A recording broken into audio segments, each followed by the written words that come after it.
disappointed in every one of you. I'm sorry, I don't mean to offend you. I'm disappointed in every one of you. I kiss you on the mouth. No, I'm not cool with that. Just, I'm sorry. One more time. I'm disappointed in every one of you. I mean, I'm dealing with degenerate animals. I'm disappointed in every one of you. Disappointed in every one of you. All right, come on. Honestly, I can't do it, man. I'm disappointed in every one of you. Let me tell you why. It's gonna be all right, Nicky. Go ahead, shoot. He just killed a little fucking man. What are you going to do about it? You happy because you got nothing? You don't got a thing. You happy because you got nothing? Lobito! You got nothing. I want to get out. I want to get out of this rat hole. I want to get online. I need BDA boxing.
Welcome everybody to the Boxing Podcast, broadcasting to you live from the True North. This is your good friend Mr. BDA, flying solo for the moment. Now hold on a second, give me 2 seconds here. I'm sounding very low here for some reason, which is not how I was sounding earlier. But yeah, we just had the Josh Taylor versus Jose Ramirez fight. What a fight! I mean, just about what most people expected, I think. But then again, of course, it turned out to be a little more dominant for Taylor near the end. But we're going to talk about that. The scorecards as well were just, I mean, I don't know what fight those judges were watching. But you know what? We're going to get to that. Shout out to everybody in the chat room. I'm talking about James Doherty, Mark Edwards, Casey Boxing, TT, The Fight Scout, Paper Tiger, Norman Luis, Tensors T, Danny Lopez, and many more to come, I'm sure. Fellas, thank you for joining us. I will be opening up the phone lines so that you guys can talk, call in and tell us what your thoughts were on the fight. Very, very, like I said, the judges, I don't know what they were thinking. And in the first 6 rounds, I was, whoa, this fight might just be a classic. And then, of course, Josh Taylor just took over after the second knockdown, which, by the way, very sneaky move. Sneaky, naughty from Josh Taylor, because what he likes to do is he likes to go in there and he clinches, and then as soon as he clinches, a millisecond later, he pushes the guy back and just a little bit, and then boom, scores with a hook or an uppercut. That's how he got Ramirez with. He was doing it before. And it finally paid dividends in the 8th round, I believe, whenever the second knockdown happened. Let me just real quick, fellas. I'm trying to set up the phone lines here. Real quick. Where's the phone number? There we go. There you go, guys. Phone lines are open, and there's the number if you want to call in. Let me get a couple of people in here, see what's what, get to the bottom of things. Right. I'm gonna call Gonzalo. I'm going to call Buchu as well. And of course, Jimmy and Recognize. See what these guys are up to. All right. Gonzalo, are you there? Yeah. BDA. Yes. I'm sorry. Okay, yeah, okay. I'm here. All right, fantastic, man. Listen, first of all, let's begin with the scorecards. What was it? 114, 112. Does that mean that without the knockdowns, Josh Taylor, it would have been a draw? Is that what I can gather? I think so. Let me count back, because that always confuses me a little bit. Don't get me wrong. I know my boxing, but when you get the 10-8 rounds, you lose. How many points you lose? Let me see. Well, so, you lose you lose 2 points, so that's 4 points.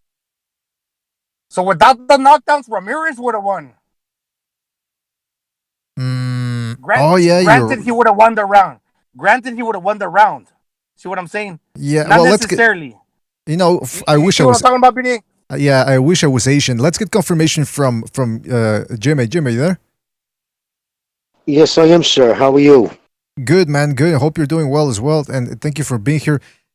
Jimmy, before we get down to the fight and all that, so if you could clarify something with us for the scorecards, 114, Yep. 112 for Taylor. Does that mean that without the knockdowns, he would have lost the fight, or it would have been a draw? A draw, Okay, yeah, that's what overhand I in the believe, chat. right? Well, no, it would have been. That's how I had it. No, But honestly, Jimmy, I Jimmy, put. Wait a Jimmy, minute. If it's no. 8-6, I had him winning the fight even if he didn't have the 2 knockdowns. Right. Well, right. Jimmy, can I say something? I'm sorry to interrupt. Yes. And sound like I'm. It would have been a draw, but if there wouldn't have been a knockdown, whoever won that round would have got the 9-10. So just because he got the knockdown, but let's say there's no knockdown, if they would have given, the trend was that they were giving the Ramirez the rounds. So if the knockdown wouldn't have came, most likely those swing rounds would have gone to Ramirez in the judges' eyes. So Yeah, he probably no, the would've won judges fight. were scoring it. Yeah, the judges were scoring probably Ramirez's activity, but without a doubt, the better shots were landed by fucking Taylor all night. He was Yeah. So landing I'm the saying crisper shots, it the becomes higher a shots. 10-8. But the judges, I think, might have been giving Ramirez the hometown. Because remember, I say it all the time, judges are human. They don't pay these guys an extra shit, and they hear at the crowd oohing and ahhing everything Ramirez did. Ramirez just came in, didn't faint in. But I'll tell you right now, can I just say something? Fucking Taylor not only had to overcome Ramirez's phonetic pace, he had to overcome Ben Davison. That fucking dude is horrible. The advice he gave that fucking kid was shocking. I think he did a good job, Jimmy. He had no legs under him. Ramirez was gone, and he just sat there and just tried to pop shot him. It's like if he just would have went and put the gas on him in that next round, he still had no legs. Ward was right. 2 rounds later, Ramirez still was fighting on instinct. He didn't really get his legs back under him until about the 11th when he started coming on again. But even then, he didn't have anything on his punches.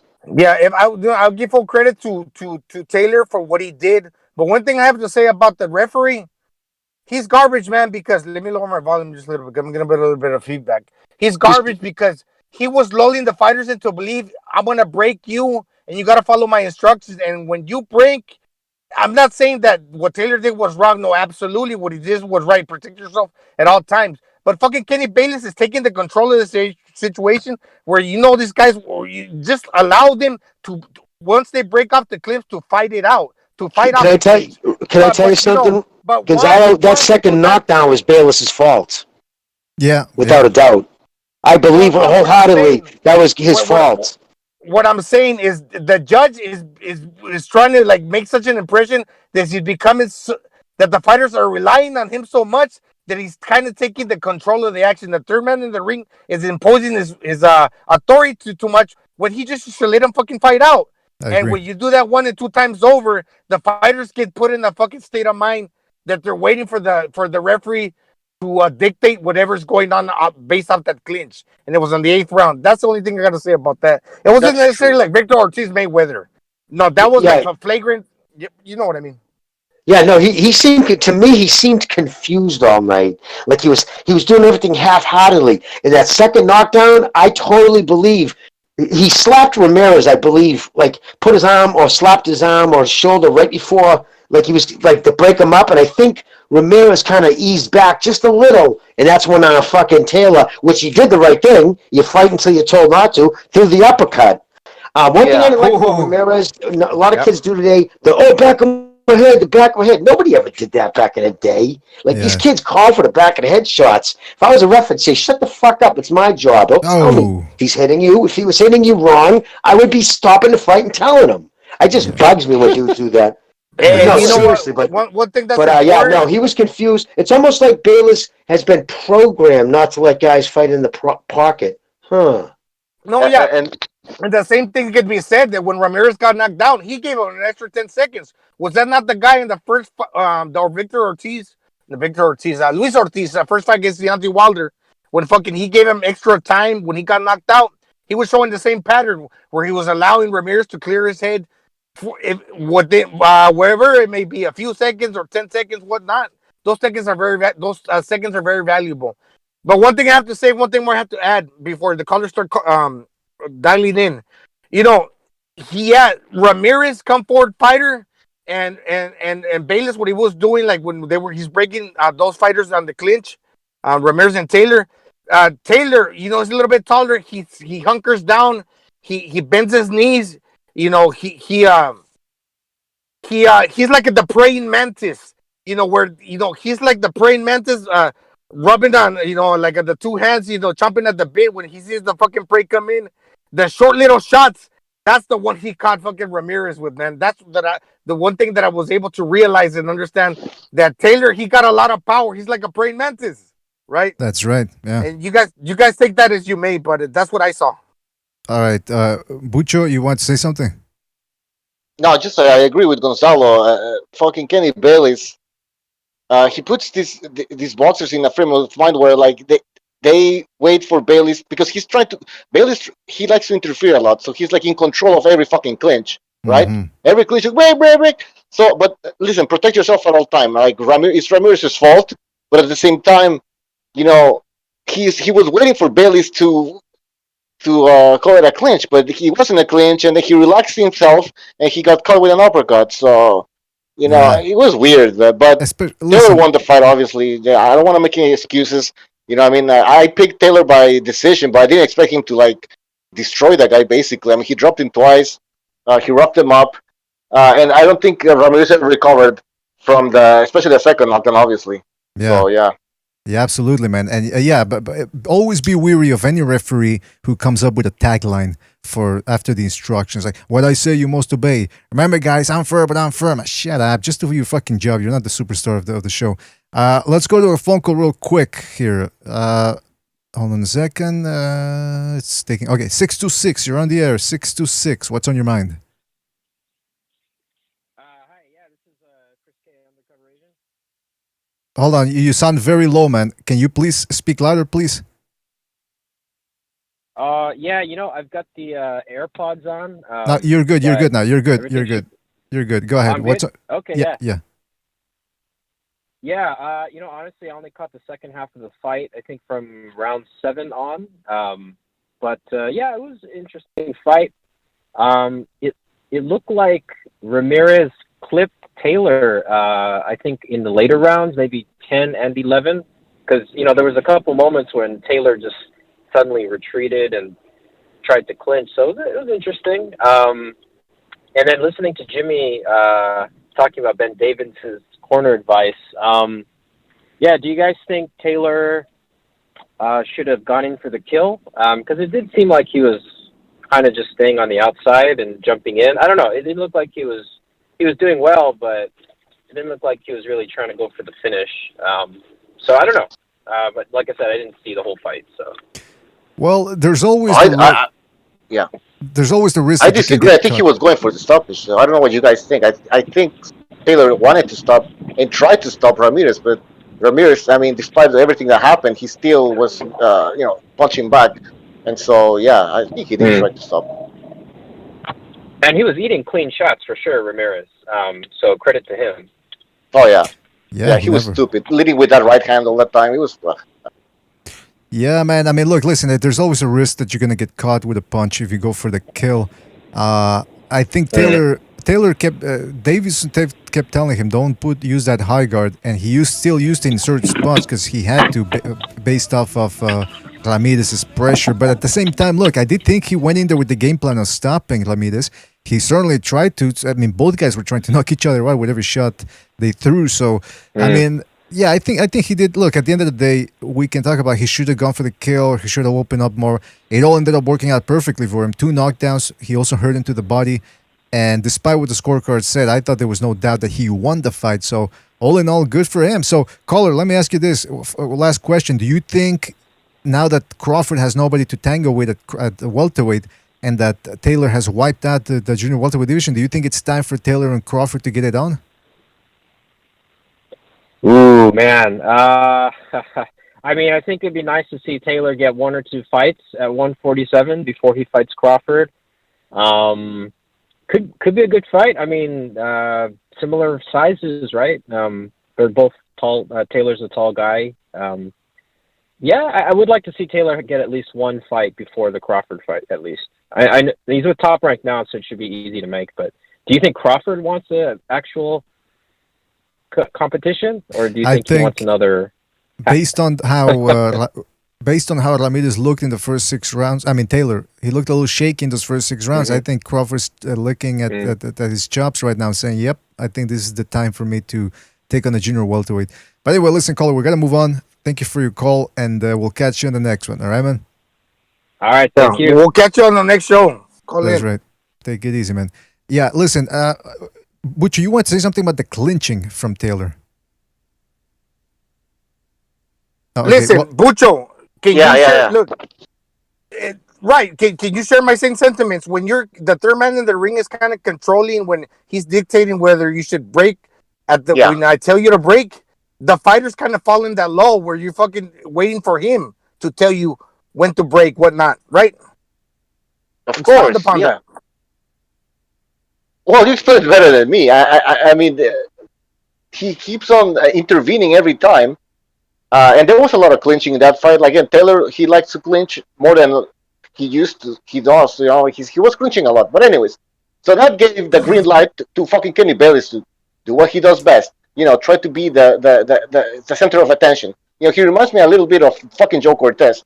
But anyways, go ahead. And you know what, Bucho, they're not dirty fighters just because their lead foot fucking meets, because one guy's a righty, one's a lefty, and they're coming with force.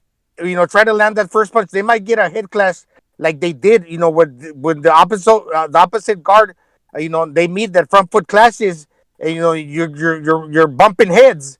That's gonna happen. But they're gonna work out. They're gonna work out of that because they're clean fighters. That will happen in the first exchange and the first when they come together. When they come together, they're gonna fucking fight off of that. Where Kenny Bailey should have let them to fight out because they're clean fighters, and we saw that Taylor, once he was in the dogfight with Prograis, he wanted to create some separation to land his shots, and I believe Ramirez would have liked to work out of that clinch as well. But you know, just because you can't when you underhook though, the ref can't. Once you make that underhook motion, the referee is supposed to break you up. Yeah, if you can have your head on head, you can have your chin on the dude's chest.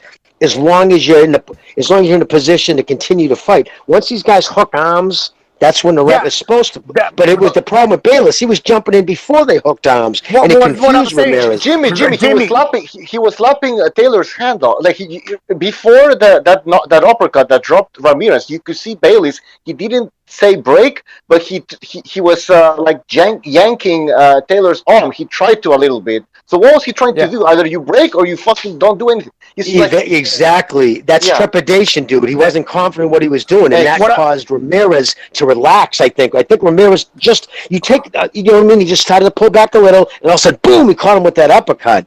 I'll tell you right now. And Bucho, is it me or didn't you just see Taylor fight an awful lot the way Fury fought Wilder in the first fight? Yeah. Clinch. Well, Jimmy, what I was gonna say, in the first exchange, you know that it's to be expected that it's gonna be a train wreck. That it's gonna be a collision, like they're on the collision, of course, with the first exchange, because you got a righty and a lefty. They're founded guards. They're gonna find each other on the guard to where they're gonna fucking find each other's head as well, and they're gonna might sleep on each other's foot. But you know that they're clean fighters. That once they come together on that fucking first collision, they're good enough fighters that they're known for working on the inside. Maybe not against the righty to a lefty to a lefty to a righty. That you know they're gonna work off that. But Kenny Bayless was trying to say, okay, break now. Do not fucking work yourself out of the clinch and fucking totally separate to where, you know, he's trying to say fucking let me just fucking have you start from the beginning to where you're working totally like from the outside. Once again, you know, he was breaking the rhythm of the fight. Well, you know what? Ramirez Taylor was doing that sneaky move. I call it. It's like he would, and he's done it in other fights. He clinches, but then in a millisecond later, he pulls back and he hits. Now, look, It's like we're saying. yeah, yeah. Well, hold on. Well, like we're saying, it's legal because as long as the referee doesn't say break, you're allowed to punch. But like you guys are saying, Kenny Bayless was so quick to jump on the trigger and break. So it does, whether you like it or not, it confuses the fighter. So at this point, look, Taylor did what he had to do, and Bayless is at fault here for just essentially letting this fight turn into a bit of a clown show in some respects. Shout out to Paper Tiger for his contribution with the super chat, who says Andrade excessive clinching equal no boxing skill. Taylor does it. It's pound for pound. No, well, listen, hold on. No. I did compare Taylor to Andrade in the Discord, but obviously I was being a little bit hyperbolic. It wasn't as bad as Andrade because at least Taylor stops in there to punch, and he did drop him. So not quite the same thing, but the point still stands. Look, we did complain about the clinching in the Discord. Shout out to Chris K for his contribution. He says Bale is just trying to enforce social distancing. All right, shout out to Chris K, aka Undercover Asian. Real quick, let's go to a phone call here, fellas. 641, you're on the air. 641, what's on your mind? 641, you're on the air. Going once. Hello? Yeah, you're on the air, 641. Oh, hello. Yeah. I just want to say Kenny Bayless was fucking shit today. The second knockdown, like you guys are saying, he touched Ramirez his hand, and because of that he got knocked down. In the later rounds, when Taylor was backing up, Ramirez hit him with a right hand because he backed up into Bayless. You were saying he should fight Crawford, but what weight would he fight? Well, if they fight, I assume it's gonna be a 147, right, fellas? I mean, it stands to reason. I don't think. By the way, Taylor did look a little gaunt in the weigh-in, a little bit. So maybe it's time for him to move up. And by the way, caller, well, can I tell you right now, BDA, if Yes. he was to fight Crawford in that style he did tonight with that fucking Crawford eat his lunch, Yeah. he would catch him coming because he's not like Ramirez. He's meaner. He would never allow that shit. No, it would be all wrong because he can punch, switch foot. I don't think Taylor would do well against Crawford. That's just my opinion. But that would be a best stylistic matchup because Crawford would only like attack you if you're coming forward, and this Ramirez was coming forward, but Taylor was like the praying mantis. Them short little shots when fucking it was almost like a Marcus, a counter puncher. The other fight, and I was thinking, fucking Ramirez is gonna get knocked out like fucking Pacquiao when he knocked out Fat Pacquiao, when Marcus knocked out Pacquiao. But Taylor was like, he was waiting him to come inside and turn just a little bit, crouch down and throw them uppercuts, and then short fucking shots would get a lot of power under those because he's bent his knees and he's long and lanky with them wide shoulders. That's why he fucking hurt Ramirez. He's like a praying mantis. That's I can't right. say that enough. That's what I picked up on that. It was a high octane fight. Now, caller, thank you for your call. We gotta move on. Have yourself a good night, right, man? I just got one more. Whoops, sorry, man. Hung up on him. He was. Taylor is garbage. He's not gonna come forward and press the fight. All right, there you have it. Crawford. All right, hold on. Okay, let's go to 773. You're on the air. 773. What's on your mind? Freedom! Like that Mel Gibson movie. The Scottish. They did it. He did it. Unified 140 champ. Big move. Big boss move. Holy crap. I'll tell you this. Josh Taylor. He's British too. I thought no, big balls other than kill. No, Kevin, big balls other than kill. Yes, sir. Go ahead. Yeah, it was. I thought they were gonna rob him, and when I seen that scorecard 114, 112, I was sure they were gonna rob him. Yeah. I tell you what. I mean, 2 knockdowns. That should have been a wider scorecards, and this is what they do. He knocked him down twice. I feel like he landed the better shots. Yeah, we can't hear him. Ramirez is pressing forward, but I feel like Taylor was in control of that fight. The knockdowns, and what's it saying? Protect yourself at all times. And people are crying about the ref. Ramirez, you got to put your hands up, man.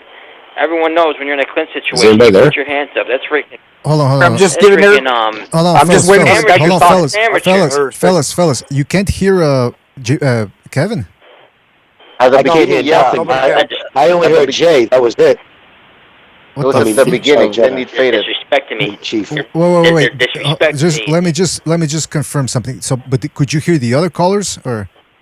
No, yeah, No. this one, I can hear Kevin a little bit, but it fades away. It fades. All I right, heard hold on. Kevin gone. start, and then it just went blank, Yeah. and I thought there All was right. something wrong with my phone. Let's see. so I said, Kevin. hello. Let's see. I'm boosting the And then- volume. Me too. I'm boosting the volume up. Same thing. Kevin, go ahead. Kevin, go ahead. Say something short. Joshua Taylor. Like a Taylor Kevin, punch fuck. on the inside, uppercut, little short punch. Okay, Say Gonzalo, something. please. I'm trying to get Kevin to see if his call works. Kevin, say something short. See if these guys can hear it. Billy Badass. What do you say? Nothing. I can't hear anything. nothing. Fuck. Nothing. What the fuck? All right. Absolute blank. All right. Listen, Kevin. Here we call go. back. I'm gonna The booster. and I'm gonna Turn off hang the up on. booster. Shut up. I'm gonna hang up on you, Kevin, and call back. All right. In a couple of minutes. All right. All right. Let me see if. Because I'm doing a bunch of things here at the same time. I can't hold on to everybody here. BD, All right. can I sneak something in while you're trying to figure everything No, out? hold on. We're gonna let me catch another call. Okay. See if it works. All right. 929. Say something quick to see if the guys can hear you. Here. Something. Well, something. A sentence, please. Yo. Yeah, a sentence, Hey, please. hey. You guys hear me? Did you I don't guys? know, lick my balls, Anyone hear anything. No, nothing. Nothing. Fuck. Nothing. Nothing. Say All right, something hold on. short, All right. All right. lick my balls, eat Gonzalo, shit. please. Okay, let me see. Maybe. Yo. Oh, man. How do I turn this shit off though? Fuck. All right, hold on a second. Give me 2 seconds here, man. All right, it's Virtuoso, right? Man, please said it. Is this Virtuoso? Yep. Okay, I'm gonna hang up on you. Call back in a couple of minutes. All right, man. All right, no problem, man. All right, because every people in the chat room can hear everything. I can hear them. You guys can't. So let me. Maybe if I drop off. Hold on. Nah, no. BD, come back. What do you mean? You're gonna fucking leave us No, here? I'm here. All right, let me You're go like back the to. Ben Yahweh. You're the leader of the leaders. All right, let me get to Kevin. All right, Kevin, say, when I tell you to do it, say a sentence, please. A sentence. Go ahead, Kevin. Do it. Go ahead, do it. Hear me? Okay. Did you guys? Fuck. Nothing. No. What the Jeez. fuck, man? This is the first time this has ever happened because I don't. Dead silent. All right. I'll talk to the chat. Well, we Talk to heard the other media. caller. The panel's gonna have to hold off on this one. I'll just make it quick. Might just be Kevin, no? No, with the second caller call, he was a little faint.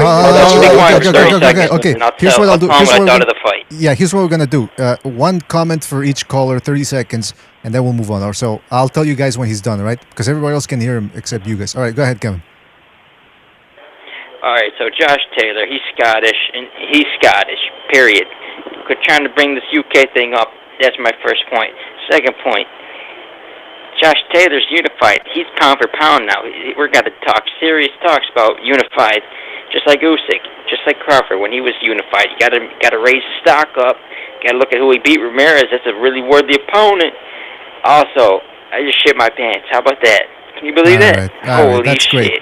That's great, Kevin. Thank you for your call. At the end, he goes, he makes a couple of points real quick, and then at the end, he goes, I just shit my pants. What do you think about that?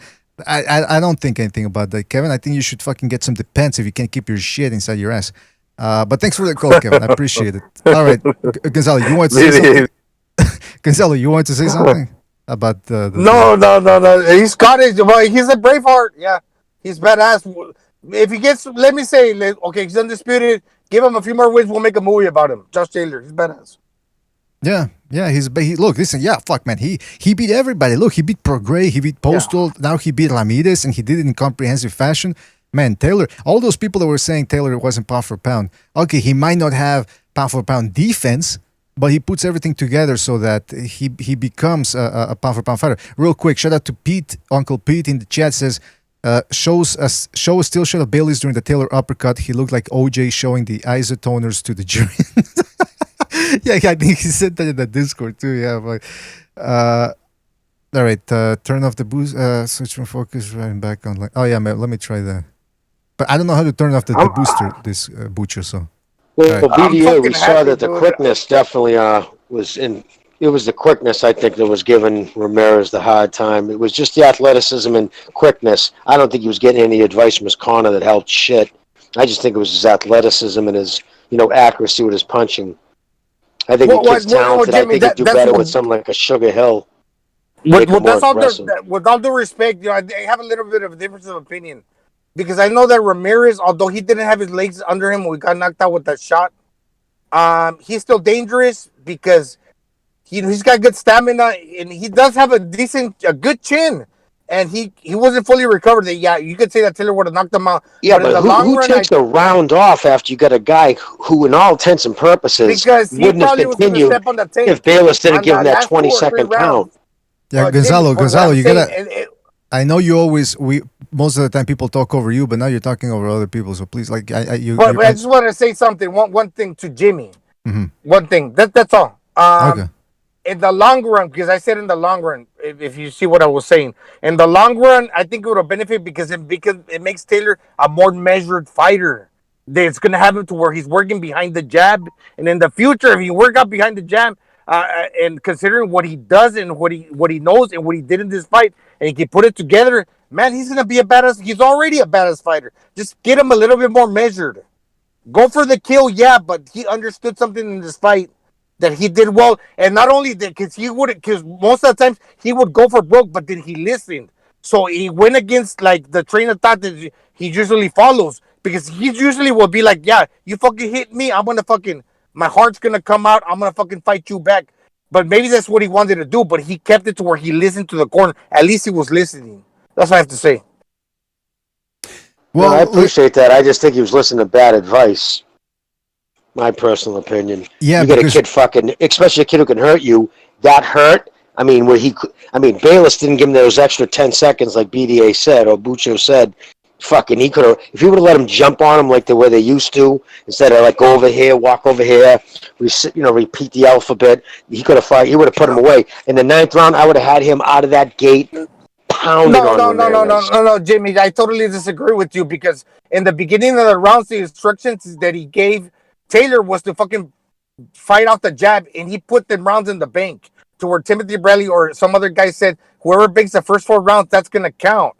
So he was in control. He was never in control of losing the fight. He would have lost the fight if he would have got clipped by Ramirez because we know and we think that he could be audacious enough to do that. Yeah, but then we'd both just say that if it wasn't for those 2 knockdowns, the scoring, as it were, they would have had Ramirez winning. So they should have realized that. Like they automatically assumed they were going to get fair scoring, I guess, because again, if it wasn't for those 10-8 rounds, Ramirez would have won that fucking fight. I'm just saying, when you get a dude hurt, it wasn't like Ramirez didn't catch him with nothing. Taylor at the end of the 8th round was not hurt, was not rocked. He come out in the 9th and he was just trying to potch on, and then even they said, oh, he must be taking this round off. Who takes the round off after you got a guy who doesn't even have his legs under him yet? It was just odd. I just saw the same shit implemented that he had Fury working against Wilder, and it almost got fucking Fury knocked out. He went with Sugar Hill, and he destroyed fucking Wilder. All right, before we continue, sorry. Yeah, sorry. Before we continue, go ahead, Bucho, see if this works. Yeah, can you guys hear me? Yeah. Oh, you guys can hear him? Yeah, you can hear me? I can hear him loud and clear. Okay, but hold on. Stay on the line. I can hear you, Bucho. Okay, stay on the line, Bucho. Keep talking. I want to see if the booster affects it. Go ahead. Yeah, well, I think Ramirez won the fight, despite everything that I'm saying about the clinching and everything. So I don't want to get, Did you guys hear get it all twisted. Yeah. Did you guys hear the last part? Not really. Yeah, I listened. It faded a little in and out, but no, he was clear. Hold on. Keep talking, Bucho. See if say something insulting. Yeah, all right. So what was I saying? I didn't like the clinching, but I'm not making any excuses or anything. I mean, Taylor is a better boxer, and I think he should stay at 140. Yeah, I don't think he should move up to 147. What did he just say, fellas? Did you hear that? Or? So I think Taylor's a better boxer, and he should move up to 147. All right, fantastic. What All right, I was going to say when I finally had a chance to jump in. All right, hold on a second, because Gonzalo wanted to say something important. Go ahead, Gonzalo. Of course. Yeah, you can buy me a beer. Yeah, you keep 50 for yourself. Okay, BDA, no, okay, this is what I was gonna say. What are you talking about? Jesus, let me see. Ramirez, Taylor. I wanted to make a point, but we All right, well, moved on. If I remember, just please call me back. Yeah, let Boxing Yeah. Chief go. Go ahead, Boxing Chief. Thank you. Good evening, everybody. How are you?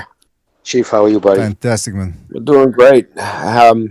We should be very pleased we have one hell of a fight tonight, regardless of our opinions of it. Does everyone agree? No, I disagree completely, man. But no, I'm kidding. Yeah, it You was a didn't good think fight, that- man. fight. Yeah. It wasn't a great yes, fight. good fight. Okay. I agree with what Bucho was saying when we were testing the mics. I don't think Taylor's going to be effective at 147 based off of this fight. When I was watching it on mute, I didn't think it was that close because I thought Taylor was when he backed up against the ropes, his hands were up and he was blocking most of the shots in the early rounds. He used the jab. He was moving. I actually had him. I haven't finished the whole fight yet, but I saw it was 114, 111. Am I correct? 114, 112. 114, 112. 114, 112. So, yeah, to me, that means they were going to have it a draw all the way across the board had he not won those rounds. Not he would have lost the fight. Because he had him those 2 points back. It's 114, 114. That's a draw. See, that's what I thought, but then they told me I was wrong. And I smoked weed. But listen. Anyway. Yeah.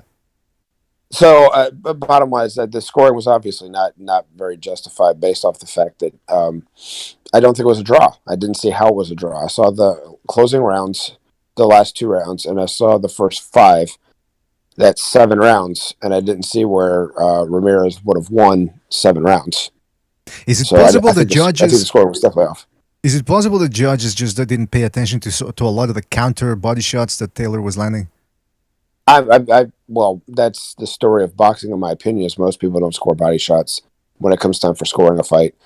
So I could definitely think they probably missed those. I think they missed the ring generalship. I think they were looking for clean-landed punching. I think that. Well, the rest of it, I can't speak for the judges because I don't know what they were watching if they actually thought this fight was a draw. It was an action fight. It was a fun fight, but I didn't see how Ramirez could have won 7 rounds, let alone a draw.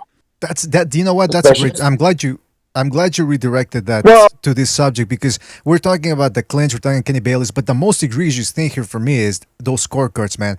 No way in hell, I don't want to say the word, but there's no way that fight was a draw. Taylor Ramirez gave it his all. I think we can all agree the guy's got balls, but Taylor deserved to win that fight by a lot. And if you think about it, BDA, the only rounds that Ramirez really, really won was the second round and the rounds that fucking Taylor took off after he hurt. Yeah, after the second. Ramirez. Yeah. And I'm glad to hear you guys kind of griping a little bit about Kenny Bayless because I'm not going to say he's an incompetent referee. He's obviously knows what he's doing because he gets picked for all these world title fights. He has a level of understanding that is respected in the sport. But he's very much the boxer's friend. So Andre Ward, for an example, would jab and get off first, clinch, and then instead of letting them work out of a clinch, he would instantly say break. He used, with the exception of the 7th round, I believe it was, where he knocked Ramirez's glove away and didn't say anything to where Taylor hit him with the uppercut. He went down. Usually, whoever clinches, gets off first and then clinches is going to win the fight with Kenny Bayless as a referee because he never lets you work out of a clinch. Well, that's a piece of shit move because it's just like fucking chess, man. That's a killer move. Checkmate. He's like a praying mantis, killer fucking uppercut. Well, no, I'm not referring to the uppercut, Gonzo. I'm talking about Gonzalo. I'm talking about when the referee basically becomes your other opponent. The second someone hits you and then clinches. But that's what I'm saying, Chief. But that's all. On the break, when he allows, he's injecting himself too much where he's dictating what the fighter should follow the instructions to be. Taylor fucking snuck up with that uppercut. Fair game. I understand that. Well, if he didn't call break, then it's a legal shot. My point is, when someone will hit you first with maybe 1 shot, maybe 2 shots, immediately clinch, and then the referee No. But it wasn't. Gonzalo, let me finish. Go ahead, Box Chief. When you get and this happened a lot with Ward and with some of Mayweather's fights when Bayless would be the referee. They get off first and then they clinch, and then he doesn't let them work out of the clinch. He immediately says break, and he makes them move back. Well, then the other fighter doesn't get a chance to get off. And if I remember correctly, Marcos of Queensberry rules, rule number 3 on fouls is excessive holding. That's right. So, yes. Is that mucho? Yeah, sorry. Well, that's a great point, Jay, man. I keep saying that. Excessive clinching, man, that's illegal. Fucking Christ. But it's not that the fighter couldn't get off yet, and I agree with you. The fighter that allows, if Kenny Bayless would have allowed them to get off, they would have worked off of the clinch. But the fighter that was keen to notice, and credit to him and Taylor, because it was not illegal. But what I'm saying that when the referee is doing that too much, he lulls the fighter into thinking that he's controlling the action to constantly tell him to break. Ramirez didn't fucking see that shot coming, and I'm gonna call him a dumbass. He slipped, and the moment that he didn't see it, to where I'm gonna blame him partially. But what I'm saying that Kenny injects himself so much that it kind of played it into where Taylor was keen enough to notice that, and he capitalized off that. But what I'm saying is, Taylor was looking for it. Taylor was looking for that, and Ramirez. I mean, he thought it was a clinch when it wasn't. But I mean, come on. Every time there was a little clinch, Kenny Bayless didn't let them work out of it. So then Ramirez assumed it was a clinch, even though he never heard the word. Absolutely. For this, I have to say to every fighter that falls for that: if the same thing's happening after two rounds in a row, then you need to be the one getting off first. Yes. If you're not trying to take that chance of getting off first, you're going to lose the fight. Why didn't Garcias jump on him though? Why didn't Garcias tell the fucking ref, call him to the corner? I kept looking for that. He told him, but he didn't really go after. He just mentioned it. And BDA, if I can shoot my shot that I forgot, but then when you told Chief to speak, I'm going to say what I wanted to say. Go ahead. Okay, if you say that Ben Davison, and this is to Jimmy too, I mean, we're all friends, but this is the boxing debate arena. If you say that Ben Davison is a garbage of a job, no, he told fucking Taylor to box and don't get too fucking I can't think of the word, but too ballsy when you drop them in the 8th to where he was winning. He didn't no need to do that. But you know what Garcia was doing? He told Ramirez that aside from the 2 knockdowns, that he was winning the fight. That was a garbage fucking thing to fucking spill in the ear of another fighter. Do it for Mexico. Yeah, granted, do it for your family. Do it for Mexico. And the fans, it kind of went against. And I credit Taylor for being the one that fucking stepped up and was trying to bully. And like what he was in the hometown, no UK fans, across the seas, to have it to where he's trying to bully the other guy, because the fucking Mexicans, they're getting a little too comfortable chanting Mexico. It's not really fucking changing anything, because the fighter thinks he's fucking giving everything. The Mexico thing, it feels the fighter thinks he's a little too comfortable. That's a great point, man. That's a great point. Can I just say something about that? It's not putting a firecracker. It's not putting a firecracker under Ramirez's ass. You know what? To that point, man, real quick. To that point, it's true. When I heard Garcia say that, hazlo para Mexico, and then 2 seconds later, when he saw that Ramirez was kind of out of it, he switched it to do it for your family. So yeah, he did sort of realize himself that, man, this Mexico shit, it might not work. Well, go ahead, Butcher, sorry about that. Just that. I agree with what Gonzalo was saying, and yes, we're talking about Kenny Bayless and the shitty job that he did for this fight and for other fights, but that shouldn't take away credit from Taylor. I mean, he won the fight. We're not trying to make excuses or anything, or the knockdown changed the fight or anything. Like, Taylor is a better boxer. He's a quicker boxer. He's a smarter boxer. He's a badass. Yeah. It's not like Cristobal Rosas when he was telling Julio Cesar Chavez in the 12th and the 11th round, in between between the 11th and the 12th, you got to do it for your family. And I think a lot of the fighters, they picked up a lot from what Julio Cesar Chavez do, go to the body, but they also picked a little bit of the game to where they're trying to follow it. They're not being original. Fucking Robert Garcia, do it for your family. He sounded fucking hollow. He's not gonna fucking put that the fire on the cracker that dude's ass and put it in his heart when it really needs to count. And the whole chanting of the Mexico, they watered it down so much, man. When you keep on winning and winning, I'm glad the other fucking fighter won, man. I'm glad, because that will keep fucking the Mexicans realizing, man, there's other fighters fucking that are good.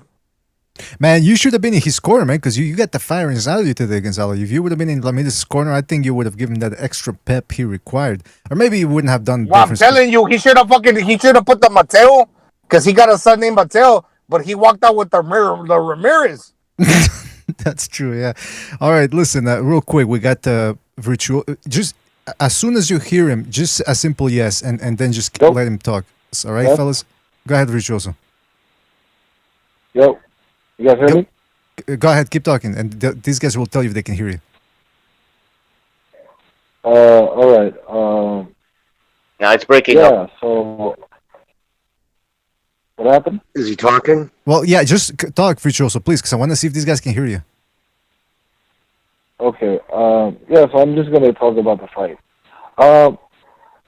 So yeah, you're probably just gonna hear me and relay the message to them. Do it that way. I thought the fight was really, really great for Taylor. He fought beautifully. That's what top of pound material does, man. You see it, man. And Taylor, for me, was like the right man who won. Showed it because he had the better boxing acumen. I figured that Ramirez was going to fight in a straight line, and Taylor eventually would have to be the smart man out there and utilize that. Brett Davison didn't even have to tell him that. With or without him, he would have presented that. So he had to know how, to really back up and really find his range. Now the second knockdown, I believe that Ramirez, should have kept holding on to him, wait for Kenny Bayless to really to really grab him, to separate the both of them. Yeah. No, I agree with you, man. That second knockdown, it was Ramirez's own fault, man. He should have either kept holding on or protected himself. But he thought, they're gonna protect me. Bayless is gonna protect me. Now that's not how it works. But yeah, anything else, Virtuoso? No, I mean, I think Taylor. I think he moves up, man. I think he fights Crawford, man. I think that would be a great fight, man.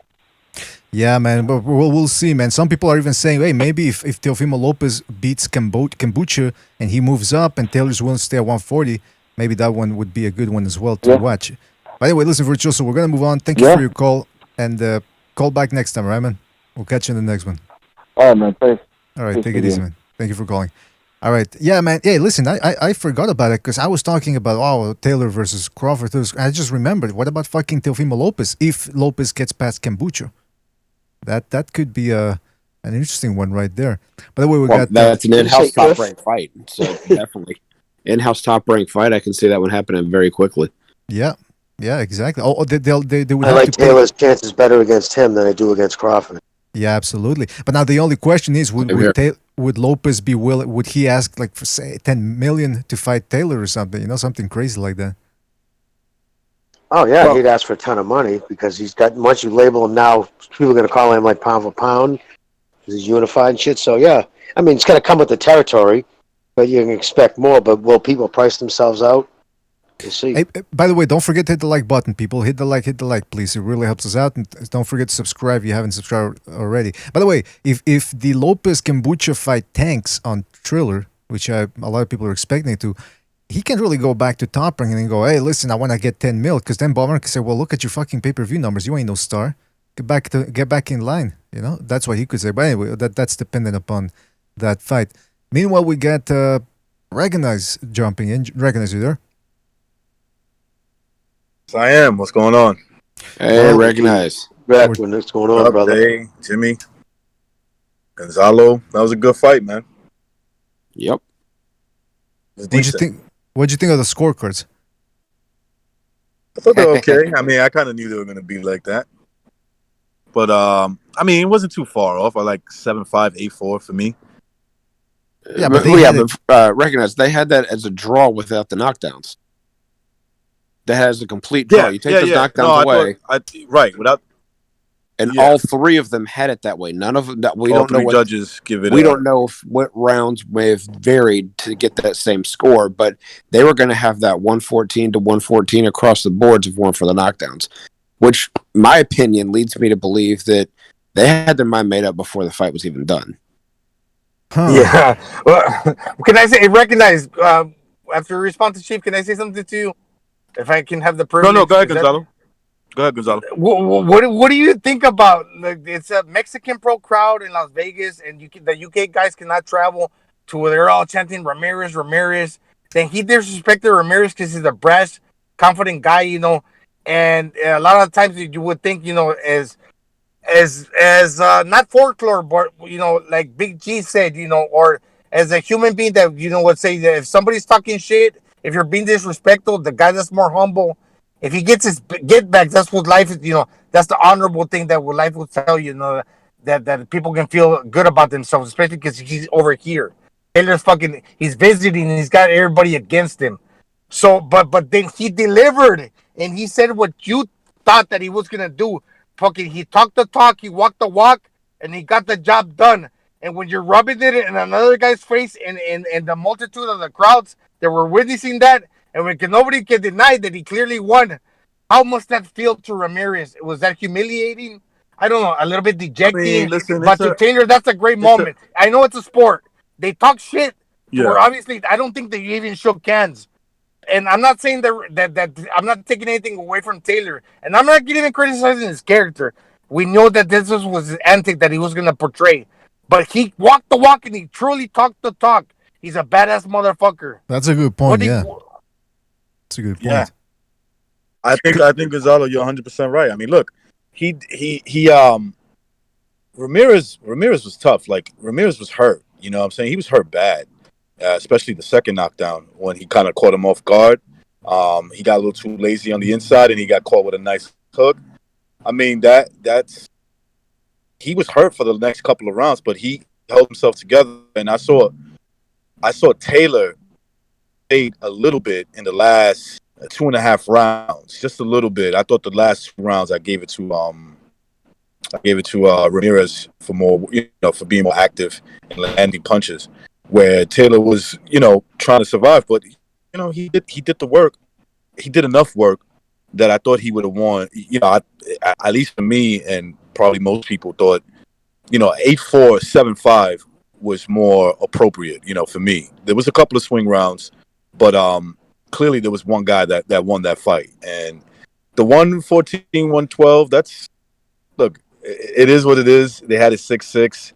That means they gave most of the swing rounds to Ramirez, but that was to be expected. I mean, yeah, if I'm Ramirez, I'm feeling kind of bad right now that I lost in front of my crowd to a guy who talked a lot of shit. Okay, I mean, he didn't knock him out. He survived, and he held his own in the last couple of rounds. Hey, by the way, can I say something too? That I thought the first 6 rounds, I was thinking, whoa, I think Ramirez. This is a little bit harder than I thought it was going to be for Taylor. I actually thought it was even at that point. Or Andrew Ward had Ramirez winning 4 rounds to 1. And then after the knockdowns, that's when Taylor took over.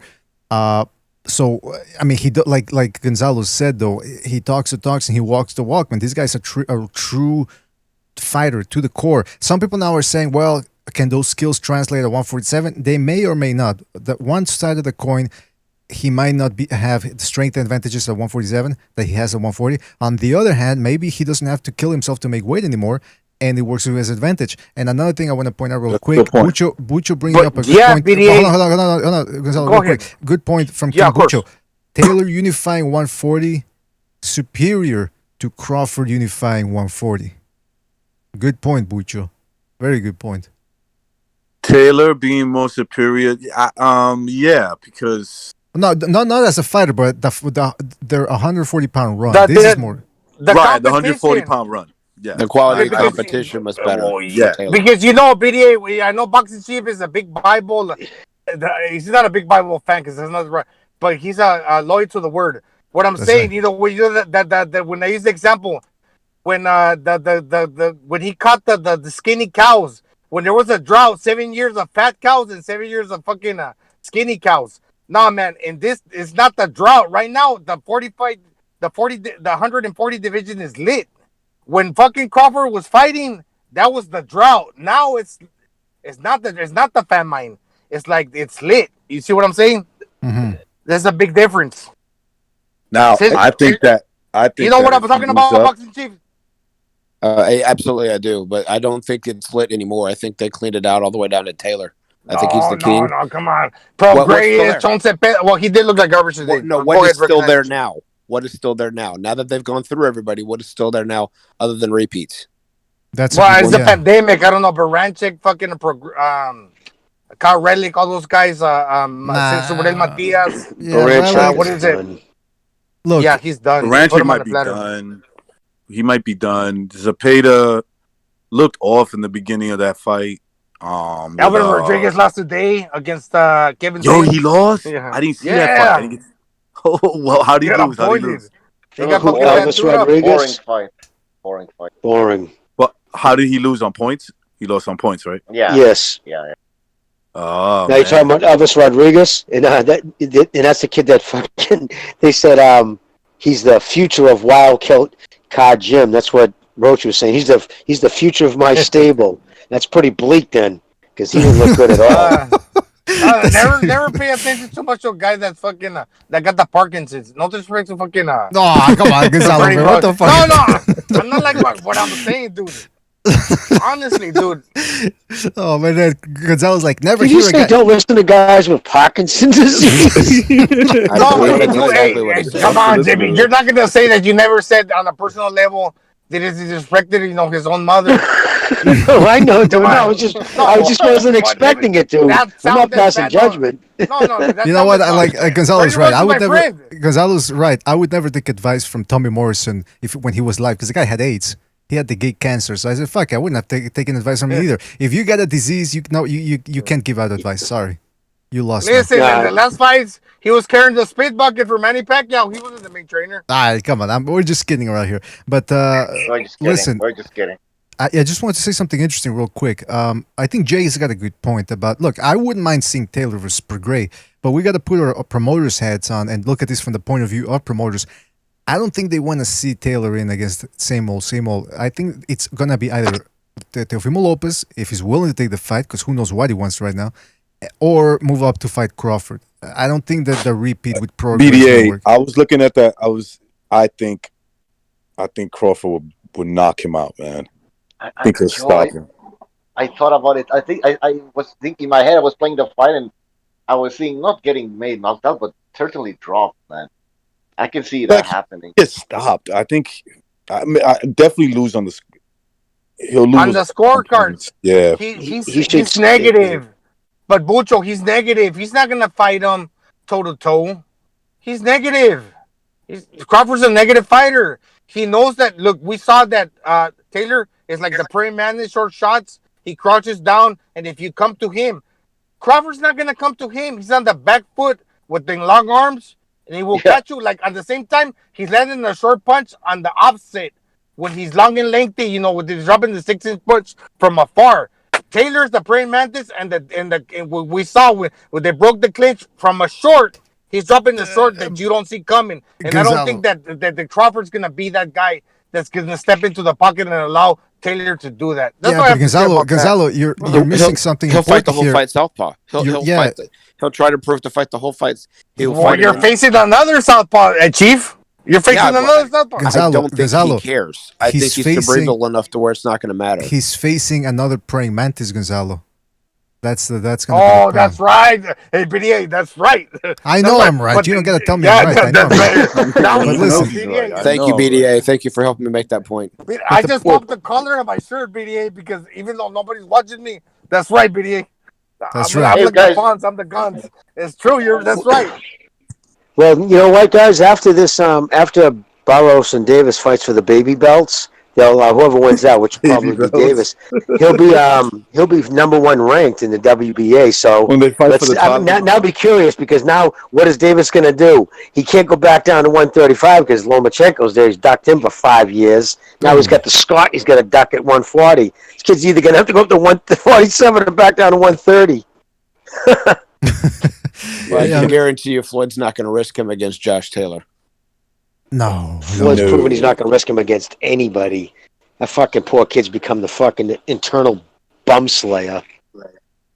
You know what? Hey, wouldn't you? Go ahead, Bucho. No, don't you guys want to see a boxer with all 4 belts defend them? You know Yes. why? Yeah, you Yes. could the king of 140. That sounds Wouldn't Right, mind but that. the only since none of these promoters are playing together very well. I mean, with the exception technically of Al and Bob at heavyweight, only because their hand was forced to. How Mayweather doesn't play with anybody, so that's Davis, and so the only other fight that can really be made, unless we're regurgitating, which we all agreed we don't want to see that at 140, is Teofimo, who is currently a top ranked fighter until he fully leaves, as he says he intends to do, is to fight Taylor. Well, he That's changed it. his mind on that. He revoked that statement. He came Okay, out, so brother, and said he's not going to do that. Now he's going to stay with Top Rank, but he wants to be on pay-per-views only. Well, can I say something here, man? We'll see. I mean, Yeah, right. I don't think this fight was enough to sell the two of them on pay-per-view yet. Now, if Bob's smart, he might try and do some low-level pay-per-views with as co-promoters against, like Don King used to do. He used to throw small-level pay-per-views with Chavez, and then whoever Chavez's opponent was going to be, and then the main pay-per-view would be down the road. But I take gotta that bring fight to some. the UK, man. I gotta bring something up though. Why, like from a promoter standpoint, I agree they don't want to play ball with other promoters and they don't want to do the repeat thing. They want to go with the fresh, always with the fresh. But wouldn't you guys like to see a Pro Grey rematch? Because it was razor close. I think it deserves a rematch, man. I don't mind. I don't mind. Taylor but I beats him understand- again, though. Yeah. What I weight class understand did he what fight? Jay's What weight class saying. was Progray's last fight at? I don't know. Wasn't it 140? 147, wasn't it? 147, yeah. 147. Yeah, and he was going to moved fight up. Hooker. He's going to fight Hooker at 147 before COVID, and then not Victor, but Virgil Ortiz ended up getting that fight instead. I don't think he intends to go to 140. I think that's part of the deal is that he wanted to move up to 147. He was going to do it with Hooker, and that fight fell through due to whatever. And now he's looking to campaign at 147. So if he's going to do that, he can't rematch Taylor. Does Yeah, he I'm even want a afraid- Taylor fight? Does he even maybe it appears like he moved on and he's campaigning for 147 like Jay said. So maybe that's not even Probably crossing moved his on. mind. And Yeah, Progray's a little different than the other PBC guys. He still, I believe, has Heyman as an advisor, kind of way Jacobs did, but he's not fully under the PBC umbrella. That's why he's able to do the tournament. You know what I mean? Because no other PBC guys, like Al, doesn't let anybody cross-promote. He's the only one. Everybody else will, for the most part. Think about it. It's been Jacobs and Fury in 6 years. I try to go back. I'm thinking, is that really all he's done in 6 fucking years? That's crazy. It is, isn't it? I mean, it's bizarre, man. And can I say just real quick? If after Barrios gives Tank Davis problems, people are gonna say forget a Taylor fight. Even if there was a possibility of making it, he's got no shot. I think that's my prediction. Go ahead, Gonzalo. The Mario Barrios, Gervonta Davis, yeah. That's we gotta see what happens with that. No, but one thing about Prograis is he's a consummate body puncher and he punches the tires, but that's just a training method. We saw Ryan Garcia fucking hitting the Cobra back, but that is the most that can turn out to be as much as like dribbling in the bag that you can get one dimensional with your training. That doesn't mean that you're a good fighter. But no, he's proven that Prograis, he's a good body puncher. With the knocked out Carl Relic with the left hook to the body, and to the other side, to the right side as you're facing a fighter, and Ivan Baranchyk, because it's very hard to hit somebody on the ribs on that right side as you're facing him to the kidneys. So we know that we realize that the guy's got power, but Prograis, when he fought Taylor, he beat him. He edged them out. But we see that Taylor is longer, he's taller, and if they were to fight at 47, I think Taylor beats him again.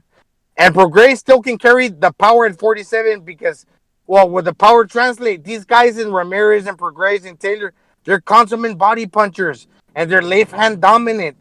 Their power will do damage against a fucking Terrence Crawford. They will be competitive. I'm not going to say jump these guys into facing that guy and Terrence Crawford, because Terrence Crawford is not the number one guy.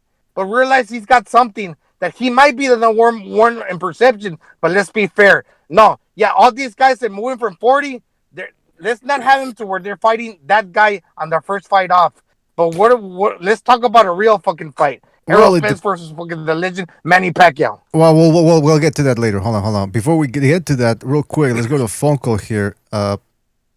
Let's go to a phone call here. I said let's go to a phone call. What the fuck? Okay, 386. You're on the air. 386. What's on your mind? Yo, what's up, guys? I hope everybody enjoyed the fight. I thought it was good. I didn't think it was great. I want to stress a couple points. Like, dude, Ben Davidson robbed that kid of a fucking knockout. Ramirez was ready to quit. He was out of it. Like, you could look in his corner. He was trying to get the referee to stop the fight. And with that second knockdown, he was stumbling. And he was robbed of a highlight reel knockout. And that would have looked amazing for Taylor. And then Ben Davidson, with his great training, he took Taylor off the gas, and then Ramirez came back in like the last 2 rounds and clipped Taylor and almost had him down.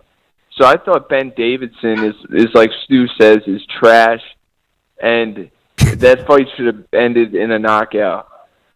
Jackson, I didn't even realize this, that Ben Davidson is only 28 years old, bro. Damn. 28, man. Well, in the That tells me a lot about everything. Go ahead, Gonzalo. In the grand scheme of things, Taylor usually got the heart and he will go for the kill. And I'm not saying that he couldn't have got the knockout, but I think Ramirez is still dangerous. That when you're hurt, it's like a wounded animal. And we saw that when Taylor went for the kill, Ramirez responded. Just because he wasn't able to drop Taylor, look at the fight. He responded well enough to where Taylor was kind of clinching too. And that was the rounds that fucking Ramirez won. And if you're fucking Ben Davidson, the coach, and Taylor's usually the guy to resort when you fight fire with fire, he's fucking stepping in the pocket and he has the possibility to get hurt, but then he's winning the fight. Because Ben Davidson, listen to my words, Ben Davidson, he banked the first fucking 3 rounds of the first 5.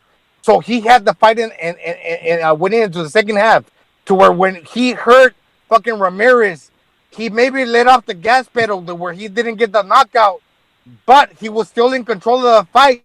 That were still but Gonzalo, you keep saying that like Davison had an inside cue on the cards. Actually, it looks like the judge. Let me finish.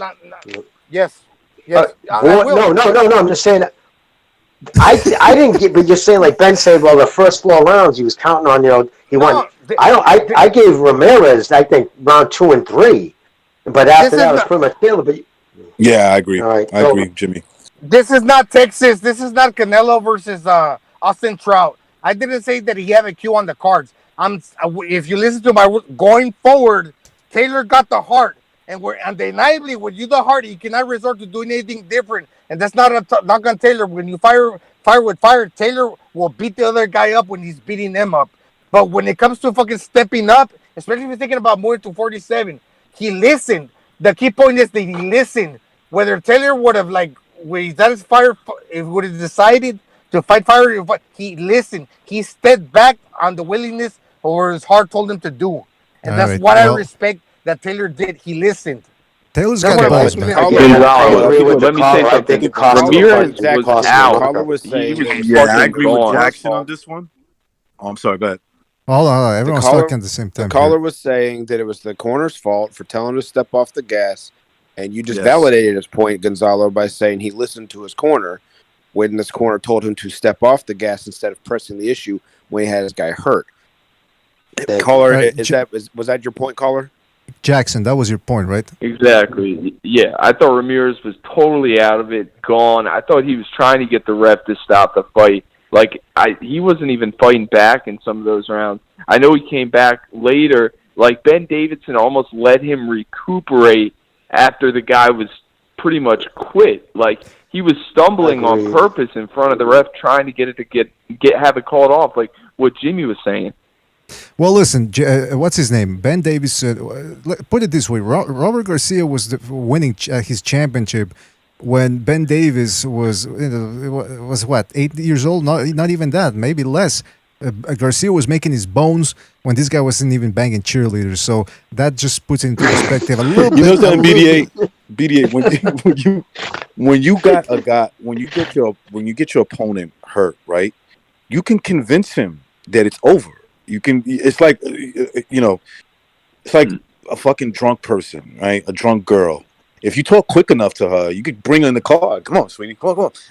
No, sweetie. I got you. Come in the car. And, Somebody's done that before. How do you know that? I'm just how do you kidding. know that? I'm just saying. Listen, you could. So the analogy is that when you got a guy dizzy and you just keep pummeling him, and you put that pressure, you can. I've always said this: the bravery shit is once that it's like one moment at a time. There is a moment where a guy, remember, he's human. You can convince a guy, okay, tonight's not the night. You could say he quit or whatever, but it could be a barrage of punches, just too many punches coming. Think of Manny Pacquiao versus Marco Antonio Barrera, a brave guy. Showed many brave moments in his career, but he's also shown moments where he kind of just gave up. And how long is Davison, real quick, Davison, that's not his philosophy of training, and he's almost caused Tyson Fury to get knocked out twice, in my opinion, twice. That's true. Now, Gonzalo, hold on, because you've said a lot here, and we gotta tie up some loose ends here. Okay, Billy. All right, Jackson, thank you for your call. We'll catch you in the next one, all right, man? All right, see you guys. Take it easy, man. All right, let's go to another phone call here real quick. Hold on a second. All right, 805, you're on the air, 805. What's on your mind? What's up, guys? You guys having a good night tonight? We're doing fantastic here, man. Rocking and rolling. How about you, man? How you doing, Nick? What's on your mind? Rolling and rocking. I'm just eating some garbanzos. My dad brought us some garbanzos, so I'm eating some of those. Anyway, back to the fight. Yeah, I love garbanzos. They're good. Anyway, back to the fight. We're discussing possible opponents for Taylor. Yes. I guess if not Prograis at 140, because it looks like Overhand Right was telling me that a guy missed weight twice at 140, so he's at 147 now. Well, so if not Prograis at 147, then maybe someone like Zepeda, since he did knock out Ivan Baranchyk, which was probably Taylor's toughest fight in my opinion. But he did look very underwhelming versus Lundy today, so I'm not quite sure what there's really left for Taylor at 140. I don't know if you guys agree with that.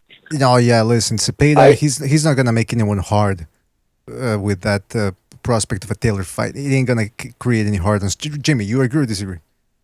No, Zepeda fucking fought himself right off anybody's fucking wish list. That was an embarrassment performance tonight, and I agree 100%. But listen, I just want to again, I just can't reiterate. I've never seen somebody so hurt. Like that bell saved his ass. First the long count, well, all the dread, but like to come back, I actually thought he might have hurt his hand. Like, is his hand hurt? Like to take that round off, and then he never really put the gas back on the way he did. He was listening to what Ben Davis said and to what Bucho said and that caller said. He fought the same way Fury, that whack, then jumping and grab, clinch. Try not to like let the dude hit you. But the thing is, that also makes for at the end of the day too, it's an entertainment sport. I hear everybody saying. They want to say, "Oh, that was a great fight," but then a little trepidation there. Well, it was a good fight. What made it sloppy was the fucking clinching and Bayless's shitty stuff. So I don't know. I just think that kid fucking Ben Davison. I mean, he come out of nowhere. He was just a fucking personal trainer when Fury gave him status. I mean, the dude was on Twitter 11 minutes after the fight was over, giving himself props. Oh, come on, really? Account. Swear to God, man! 11 minutes after the fight was over, he's already. He's 28 is hilarious. Yeah, Jimmy, he's 28 years old. He's probably showing off to the girls. You know what I'm saying? Yeah. All that I stuff. didn't see him in the ring getting any punches thrown at him. Well, we can change. Is this the first fight that Taylor takes under Davison, or is this like another fight? The very first fight with Taylor. Really? And it that was the like first Jimmy fight was saying, there was a lot of clinching. Kenny Bayless wasn't doing anything. Well, I mean, Kenny Bayless should have let them fight out of the clinch in the first place. He kept interrupting them way too much. I didn't like that Taylor was pushing Jose Ramirez's head down, but they were both. Yep. Low blowing here and there. Yes, he was. They were giving each other. They were giving each other their lick. They were giving each other the lick back, so I wouldn't call it a dirty fight. They were just, they're fighting, but let them fight. Kenny Bayless needs to step back Because I think the second knockdown with the uppercut that really hurt Ramirez, it looked like Kenny Bayless was about to break him up, but then he backed off as soon as Taylor got some room. Yeah. So I don't know what Kenny Bayless was really thinking. Like let them fight, Stop interrupting them. And Ramirez bought it too. He actually bought that fucking Bayless feint, and he went to kind of ease up because he was breaking it up. The thing is, if you're going to be breaking up all the time, be consistent. You can't be inconsistent. Inconsistency in any refereeing, whatever the sport, is the worst thing because it keeps the the athletes off. But so listen, this is what Ben tweeted literally 11 minutes after the fight. Boxer size Ben strikes again. Oh, come on, strikes again. Jimmy, to you guys gotta stop hating. To your initial statement, when you're the referee and you inject yourself so much that you allow them to dictate the pace, it kind of lulls you to where you're relying on him, and that's not a knock on Taylor. And you shouldn't. Yeah, you shouldn't. In reality, and I think that's cost him the second knockdown. I really do. I think he relaxed, and when you're relaxed and you take a shot like that, cost him the fight, Jimmy, because you could see he was hurt for the next couple of rounds. Of course, he was. The next round, ultimately lost the fight. He was so buzzed. So let me break it. No, hold on, Gonzalo. Before you, go ahead. I got you. I got a little lady, but go ahead. All right, caller. We gotta move on, but let me do me a favor. Spray paint one of your garbanzos black, and you get Kenny Bayless, man. That's exactly what it looks like—a black garbanzo. Come on, I was actually calm down, los iba a estar ahorita con un poquito de salita y ya. Órale, hágame eso, mijo. All right, guys. All right, take it easy, man. All right, guys. Hasta la próxima, mijo. All right, hold on, Gonzalo. Before we continue, because I want to get to the bottom of this, man. I'm looking at the tweet here. Indeed, Jimmy is not lying, because sometimes he lies. He tells a lot of lies. No, I'm kidding, Jimmy. I've never heard. I'm kidding. Just a little bit. Nah, Jimmy, I don't think you've ever lied. He's out of line. I'm kidding. Look at the balls on Ben Davison. Boxer size Ben strikes again. First of all, the people that gotta give themselves props all the time like that means they don't always get it right. Because if they get one right, they will cling to that. Can I interpret that? Go ahead. That boy's getting pussy. That's what that is. He's always like showing off. You know what I'm saying? He's doing good for himself right now. I'm proud of the kid. But he should fucking. That's a cringy ass fucking tweet, though, man. I agree. God damn. It is. Box the size, he's like he's trying to take credit, like he, in his mind, his fucking thing is what did it. Boxer size Ben strikes again. So you're designing the sport, rethinking the wheel guy. Shut the fuck up. His brand saved the day. Yeah, Ben size. I mean, Taylor was doing. Let's start creating a new narrative, Jimmy. That we're not also hating like a Mayweather. We're hating the fighter. That the fighter becomes popular. Let's hate a trainer so much that the trainer gains steam. That all of a sudden he's the man. Well, first of all, listen, Gonzalo. If I were a fighter under Ben Davison, it would be hard for me to take the guy seriously when he sounds like he's only got one testicle. Okay, you gotta throw one punch, mate. That's how he sounds. He doesn't have any authority on his voice. Stuart Little said it himself. You know what I'm saying? He's got that. No, Gonzalo. No. You need to have You need to have a commanding voice. In a way, you have to have a commanding. Yeah, there are exceptions like Eddie Futch and Emmanuel Stewart. But if you wanna get a guy you need to be a drill sergeant. You were in the army. You were in the army. You should know about that, Gonzalo. You need a little somebody to scream at you. It can't always be kids' gloves. Yeah. Hey, well, BDA, we're not talking about haircuts. No. I'm kidding. Well, we're not talking about haircuts. And I'm not a bad-looking guy myself, but look, fucking Ben Davis and Stu Little talked about that. When the hair's fucking against the wind and the fucking convertible, that he's like a good-looking dude. And I'm not that guy to really speak about another guy's looks, but the way he carried out the game plan and what's fucking like having other fighters believe that he's got a little bit of an appeal, no? He's got a little, and we're talking about the fucking haircut. He's a pretty boy. He's a pretty boy. Yeah, I was just thinking I wanted to fuck him. No, I'm not a beta. I'm not a beta. I'm just fucking around with you, Gonzalo. I know what you're saying, kid. Yeah, all this stuff. Ramirez is dangerous. What did you agree when an animal's hurt? Ramirez got a good chin. I picked that on the BDA show. Mr. BDA, he did a show last night. when we picked that one and we had Taylor winning most of the bullet points, or the majority of them.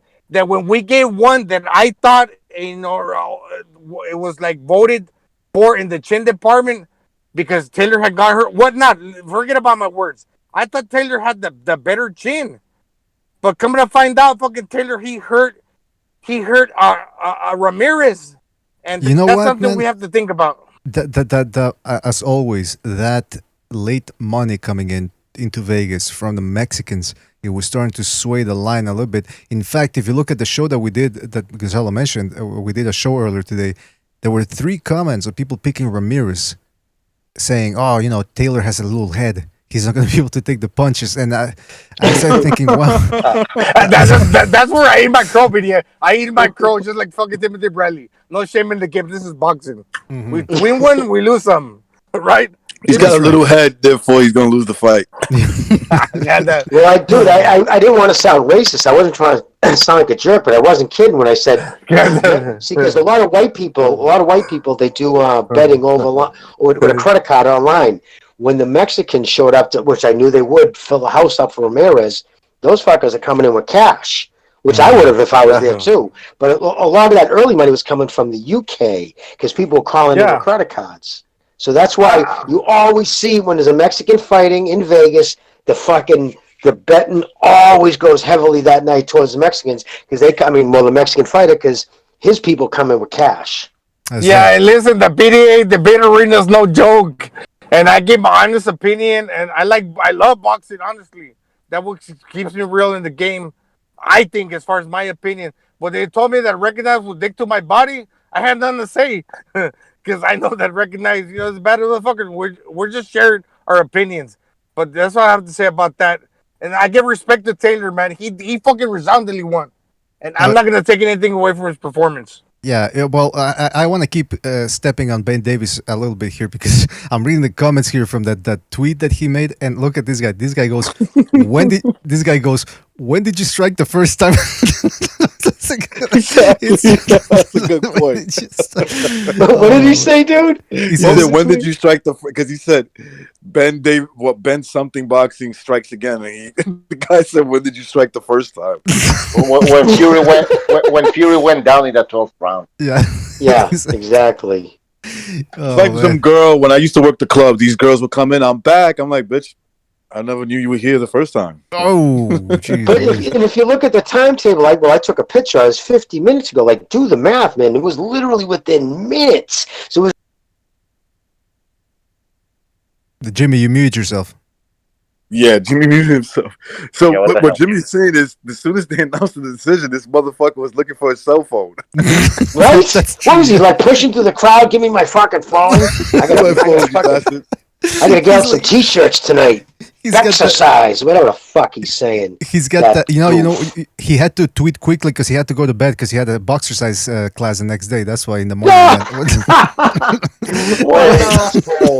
So everybody knows he was getting up early to go to church. Oh, come on, man. Hey, we're shitting on Ben Davison now that Taylor just had one of his biggest wins. But what if Taylor loses? What are we going to be saying about Ben Davison? I wonder. It would be worse. It would be way. It's gonna be bad. We would be going after him. We would be going to his house and doing something not of the legal variety. No, but you know what? Here's something. Somebody else said this in the comments there. He says, "This says it all. After a huge win like that, you're on here tweeting snide shit like this. Josh would have won that fight with or without you." I mean, can't disagree with that, man. Okay, absolutely. In fact, I think he would have won it better if he was in there with somebody like Sugar Hill or an ex-fighter. They would have known. You don't get in there with a jazzercise guy. What the fuck? Get in there with someone who's banged before. He should have sent him out. I would have said, dude, he's done. Take his fucking head off. That would have been my fucking advice. Jimmy, Billy Banks would have been a better coach that night. Hey, didn't he train James Stoney? Did he train James Stoney for the second Peter fight? Yeah. Or it was just to get him in shape? Did. Yeah, oh my goodness. It was just to get him in shape, but he was actually working the corner too. Oh my God. Hey, by the way, check this out. Somebody says how Ben saw the fight, and it shows a picture of him holding all the belts. like he exactly. thinks he actually won the fight. He acts like, like, oh, look at me, I beat the Garcias. I beat them. Now listen, It's like, listen. We're busting his balls a little bit, but that's because he was acting snide. But at the end of the day, like you guys said, he's only 28. He's got a long road ahead of him. Well, hold on. Sorry to cut you off, but could you imagine if Taylor fights Crawford and Taylor has Ben Davison in his corner? Like, I don't know, man. That's the bad. If I get knocked out, bro. If I get knocked out. He'll give him all the wrong advice to get knocked out. Man, yeah, imagine he tells me. Like he almost did with fucking Fury twice. But like Jimmy said, he was looking for his phone after the fight. As soon as the fight ended. Dude, I would be like, do you realize he was a millisecond? He was like a millisecond away from like Tyson Fury getting knocked out in the first fight, like getting counted out, dummy. Like, calm down. You said he almost got knocked out twice in the same fight. No, he almost got stopped. He almost listen. He was in the corner. He almost got stopped. Occasions. He almost he almost got stopped in the It's only once, I think. The Wallin fight. Okay? Oh, the cut, yeah. Yeah. No Vaseline. He had no Vaseline, by the way, anywhere. I blame him. I blame Ben Davis. That's what I'm talking about, Boots. This guy, like literally, like almost and everything that Tyson Fury did in the Otto Wallin to win the fight, right, had nothing to do with Ben Davison. It had nothing to do with it.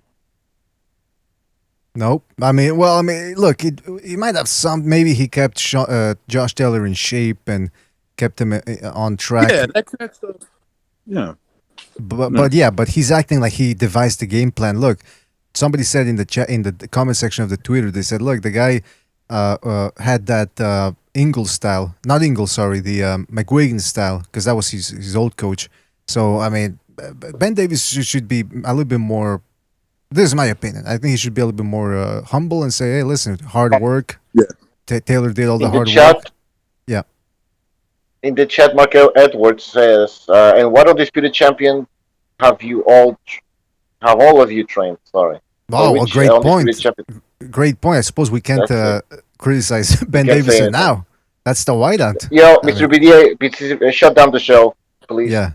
There's no way we can say anything. I mean, listen, because I guess we can't say nothing. Because he trained Taylor for Shut one it down. fight. Because he trained Taylor for one fight. He can say whatever he wants, and we can't do anything because we've never trained an undisputed champ. According to this guy, he doesn't know. Maybe recognize trained Camacho back in his glory days. I did, man. I was a baby, but I trained him. I was like, hey Camacho, what you got to do is you got to spin him. You got to turn him around. If Ben Davison can do it at 28, I think you can do it as a baby. That's right. Yeah, I think so. Well, he could have also trained the fucking undisputed person who actually knocked out his guy, but instead, yeah, I mean, if he was actually acting like he had that fight in the fucking bank, because Taylor fought the last few rounds like it was a cakewalk, like he was running away with it. I think his balls went up in his throat when he heard all three judges 114, 112. He must have been like, what? Because there's no, does anybody tell me right now that kid was still fighting? Like he thought that scorecard was going to be that close. I'll tell you, he jumped. Yeah, when they said Josh, he jumped because he knew. When I heard all three scorecards, I said, wait a second, don't tell me they had it 8 rounds to 4 fucking Taylor. He dropped them 2 times. He dropped them 2 times. But no, if you could lose a fight, you could Gonzalo, you could lose a fight 114, 112 if you got you getting dropped twice. But if you won 8 rounds, you still win by 2. Yeah, it was clear as day, and I'm picking up to what maybe the Mexicans or who's leading this card. Top Rank. There was not a promotional backing behind this guy, but we know what Barbarian was doing, and I really don't usually follow the narratives. But yeah, they wanted fucking Ramirez to win, but there was no way fucking Ramirez was winning this fight.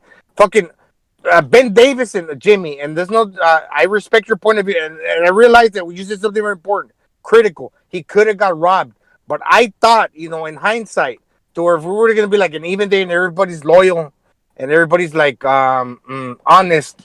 I thought that Taylor banked the first fucking 3 rounds out of the first 4, because Ramirez won the second round. He banked the fucking first 3 out of the first 4, and then in the latter half, when he hurt him in the 8th, I thought that he let off the gas pedal where Ramirez won 2 or 3 rounds, where you could have had it like a 4-8 or a 5-7. But with the 2 knockdowns, 5-7 is being real generous. 4-8, but with the 2 knockdowns, it was a clear win. It was like a shutout, pretty much. Not a shutout. It was competitive, but the last Dominant. 6 It was a really dominant win. sealed it. There is no way this fight's a draw. There's no fucking way. Fuck no. Okay. Fuck no. And by the way, Grievous in the chat says Bucho could have been in Taylor's corner and Taylor would have still won. Look, I could have been in his corner, stepping on his toes, trying to cripple him, and he still would have won, man. So yeah, it's this whole thing about. Yeah, listen, Ben Davison. I was looking through his Twitter. He's got a lot of white knights. For some reason, a lot of people maybe they think at 28 they can become great. Imagine being a Ben Davis dick rider. Fuck, you sad fuck. That's sad. Maybe they're trying to get an in or something. You know, maybe they think, hey, if he could. They're make trying to go to a party that he's throwing or some shit. You know? Yeah, trying to get some pussy, plural, by the way. Yeah. But listen, look, probably get some nice trim out there where he's from. Well, they're in Vegas, so and I think they're starting up, opening up a little bit as well. So, just want to say good night to our boy, fucking Chief, boxing Chief. He's Jay. Well, okay, Jay. I will. Okay. Yeah.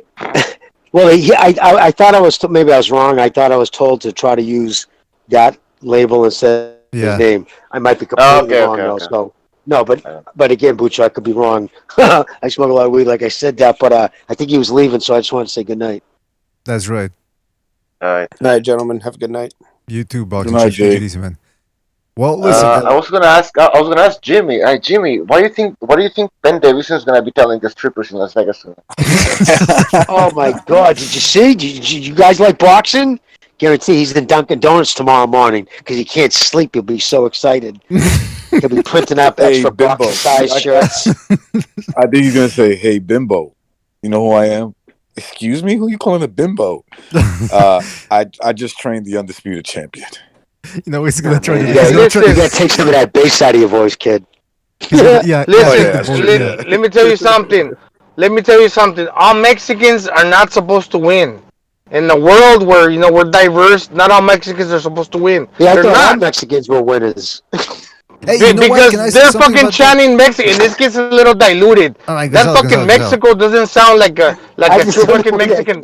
Gazelle, I guess we got it. Yeah. But I mean, Ramirez is still a good fighter, though. I'm not gonna say he's a good fighter. You bring up a good point because in today's show, we did a show earlier today. A lot of Mexicans showed up. Taylor ain't gonna win. He's got a little head. Ramirez got the Aztec blood. Blah blah blah. And they don't show up. At least when Stu and the UK fighters were on a losing streak, he would show up every show. And people were like, haha, Stu in the UK. Now they don't show up. I wish Stu was here right now because Stu would have gave it. And BD, I was against the fence, but when fucking his son is the same as my son, the Italian name with the 2 T's, because Mateo usually in Spanish is with the 1 T. And then I'm chilling in the hospital, and he could rocking it on the waistband, but he didn't this time around. We just rocking Ramirez. But then his son is Mateo is like, oh man, Gonzalo usually fucking root for the Mexicans. No, because I usually try to call it down the middle. You should change your son's name, man. Change your son's name. It ain't gonna work out. Yeah. Is Ben Davison gonna show up to a strip club with that headband? Like, yeah. Yes. You know what he's gonna do? He's gonna show up to the strip club and he's gonna try to sexually assault a stripper, and then when he gets arrested, he's gonna go, "Don't you know who I am? I'm Ben Davison." He thought that was gonna get. I trade the undisputed champ. Yeah, exactly, man. No, the guy's a bit of a cornball, man. You gotta admit, it's fun to sort of make fun of him a little bit, and it's also I knew you guys. That tweet did it for me. I mean, I wasn't pleased with his just the shit he was telling him, but whenever that tweet came across, literally minutes after the fight, I was like, "Wow, this guy's lost." He just really? How could you even think of Twitter then? Like after I didn't know my boy. He's like, "Give me my Twitter fucking account." I like that comment you read, BDA. When did you strike the first time? Yeah, that's the guy. And by the way, BDA, is it a little bit of a sour pill to swallow when you thought that Ramirez had the better chin and the greater stamina? That he was the one. If you drop like a treasure down to the bottom of the ocean, that he was the one that was gonna fucking like swim to the bottom of the ocean and rescue that treasure. That because his stamina is so good, especially being in the United States, that he didn't fucking win. You know, when the Braveheart won, like the fucking Mel Gibson of the world, you know, with the fucking performance that he delivered, that he did that, man. I cannot fucking blame the guy. I cannot be a hater. Wait a minute. Wait a minute. When you go to the fucking Hold on. Gonzalo, yeah, I'm having a hard time well, following because what you're. I'm on the West Coast, Jimmy. Yeah, We might Gonzalo, not understand each other a lot of the time. Gonzalo, you know gotta what I mean? admit. No, what are you talking? I didn't say nothing. Gonzalo, What am I talking? Yeah. No, Gonzalo. No, I was talking. Oh, I'm sorry. I thought I was muted. I was talking to my girl. She's arguing with her brother. I'm sorry, because I wasn't even listening yet at the time. I'm sorry. I thought I was on mute. I wasn't talking to your brother. I'll say this. I'll say Oh, this. no, I was talking about. Hold on, fellas. I can't scream at this time of the night, fellas. Yeah, Gonzalo, you buddy. tend to be Gonzalo. You're rambling a little bit. You're trying to get to the point when you talk. All right, I'm just saying it for the sakes of the show. Real quick. Real quick. I'm looking at here the scorecards that Jimmy put up. I'm gonna share with you guys. Hold on a second. Give me 2 seconds. Because I want to get to the bottom of how one of these judges decided to have this. Hold on a second. There we go. I know how. No, Biddy, but that's my pitch. I'm just gonna fucking give you a little bit of dramatization. No.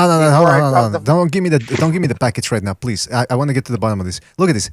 The white judge. It doesn't say the name. Steve Weisfeld, our old pal, Steve Weisfeld. Steve Round- Weisfeld. The white judge. Round The 2. white judge. No, because it says white here. Anyway, round number 2 for Ramirez, 3, 4. Okay, I can see that. The first 3, 2, 3, and 4. Okay. Then he gave him 9, 10, 11. Okay, I can see that though. Hey, maybe it's not that crazy. 1, 2, 3. No, that's what I was gonna 4, say. 5, They gave him. Well, okay, look. Huh. The way I saw it is either best case scenario 6-6 for Ramirez. That's me giving him every single swing round, and the other way around 8-4 for Taylor, which that means Taylor wins. You know, Taylor won no matter how you see it. Plus the knockouts. That you did not win the knockdowns, round, but that becomes that 8-10. So basically, you won If I have it 4 rounds. if I have it 8-4, Gonzalo, if I have it 8-4, Taylor, that means Taylor won 116 to 110. Worst case scenario, I got it 6-6. Taylor still wins 114, 112. That becomes a 10-4 because a 9-8 is not a 9-8. You drop the guy where it's a 8-10. So you're basically Right. you So you won give the him round. It becomes 6 in the 7th round. Yeah. Okay, so the 6th and the 7th round, he instead of winning, being up 2-0, and the 6th and the 7th, he gets 4 points. So he's up by 4. Excuse me, because of let those. me say something to BDA because he called me out. BDA called me out. I gotta say something because we're men. Fuck. I'm gonna tell you something. When you translate from English to Spanish, the paragraph become longer. The sentence become longer, and this usually is not my favorite color. It's because this is my color, and my color is a favorite. So it comes inverted the other way around. You're rambling, Gonzalo. You're rambling, man. Come on, man. Yeah, so I'm rambling, but it's just because that's right, my go. nature. That's my nature. All right. I'm not making an excuse, but that's I know. my nature. But try to, okay. But I'm looking at the scorecards here, man. And now I'm starting to. I'm sorry, guys. Wait, but what the fuck? Now I'm starting to rethink this. First of all, I don't think That fight was closer than people. It was close in rounds. It wasn't too far off. Like a lot of the rounds Taylor won, in my opinion, were like there were some rounds that were swing rounds. Go look at the 10th. Go to 10, 11, and 12. You can make an argument that Ramirez won those 3 rounds. Fellas, I'm not saying he did, but you could make an argument. I'm gonna have to rewatch the fight now. I'm sorry, guys. I was distracted. Like I said, fucking my girl with her brother's drunk and getting arrested right now. But anyway, so now what did you say? What the refs gave? What? Okay. Check this out. Give the rounds 10. Steve Weisfeld gave Ramirez round 2, 3, and 4. Okay, so that's 3 rounds. Yep. And then he gave him round 9, 10, and 11. So that's 6 rounds. Now I'm starting to think round 9, 10, and 11. I think he might have won 2 out of those three rounds. I agree too. Now, what did the other judges? And I'm curious about those 3 rounds, 9, 10, 11. How did the other judge score those particular rounds? Okay, so Dave Moretti scored rounds 2 and 3 for Ramirez, round number 5 for Ramirez, 9 for Ramirez, and then 11 and 12 for Ramirez. So the last 2, because Weisfeld didn't give Ramirez a 12th, but Moretti did. So that's just the 10th. He just didn't give him the 10th, but he gave 9th, You know- 11th, and 12th. Now, Yeah. what did the third judge give on those Now- rounds? round 3 for Ramirez, 5 for Ramirez, and then all last 4 championship rounds for. Oh, well, not, yeah. Jesus fucking Christ, guys. Right there. Look at that. Everyone except for one judge didn't give him the 10th. So that means after he had that motherfucker goofy, like, seriously, if he would have really poured it on, he was done. Instead, taking Ben Davison's advice, he gave the last fucking, other than round 10 on one judge's card, the rest to fucking Ramirez. BDA, So can I say anybody something? tell me that Ben Davis is a good fucking cornerman? Fuck out of BDA. here. BDA, can I say something? Yeah. I I'm thought looking at that the Josh Taylor controlled the fight. He was more physically imposing, and he won the majority of the rounds, and he got the 2 knockdowns. And Ramirez just fucking got dominated. I'm just being honest, man. Yeah, I mean, Yeah, the biggest shots, the bigger, cleaner shots was definitely, or it felt that way. It was definitely to Taylor. But in terms of rounds, like the 6-6 maybe is a little bit of a stretch, but not that far. I mean, 7-5 maybe 8-4. Maybe you're being more generous towards Taylor, and because there was a lot of swing rounds, bro. There was a lot of rounds Taylor would ended bad. Mm-hmm. Well, Yes, where that's where true. you're talking the ebb and flow around, when you're talking about the ebb and flow, Ramirez responded, but fucking Taylor closed out where he landed a crisp throat shot that fucking had Ramirez thinking on the edge of his toes to where he's that fucking got a good chin as a Persian fighter that he had him halting in his tracks. But one thing I have to say about that, I'm giving a lot of credit to Scott, but Ramirez was a little bit smaller, pound for pound. I know they weighed the same. The other guy was bigger. You know what, man? That at best you could have given Ramirez a draw, but again, now when we're talking scorecards, you gotta keep into consideration here the knockdowns happened. So whatever we say, with the 2 knockdowns, you give him a draw. no. What I'm saying is, without the, we can talk all we want Oh, about. yeah, Well, okay. if it wasn't for the knockdowns, blah I blah got you. blah. I got you. Yeah, that they happen. So at the end of the day, look, Taylor beat him, man. Taylor beat him fair and square. I don't think Ramirez deserved the win, even without the knockdowns. I think a draw would have been good for him because it would have been a saving. But at the end of the day, he lost this fight, and now we get to move on. I don't know, man. He doesn't get hurt, knocked down. Ramirez probably wins. Yeah, Ramirez but Ramirez was stronger. No.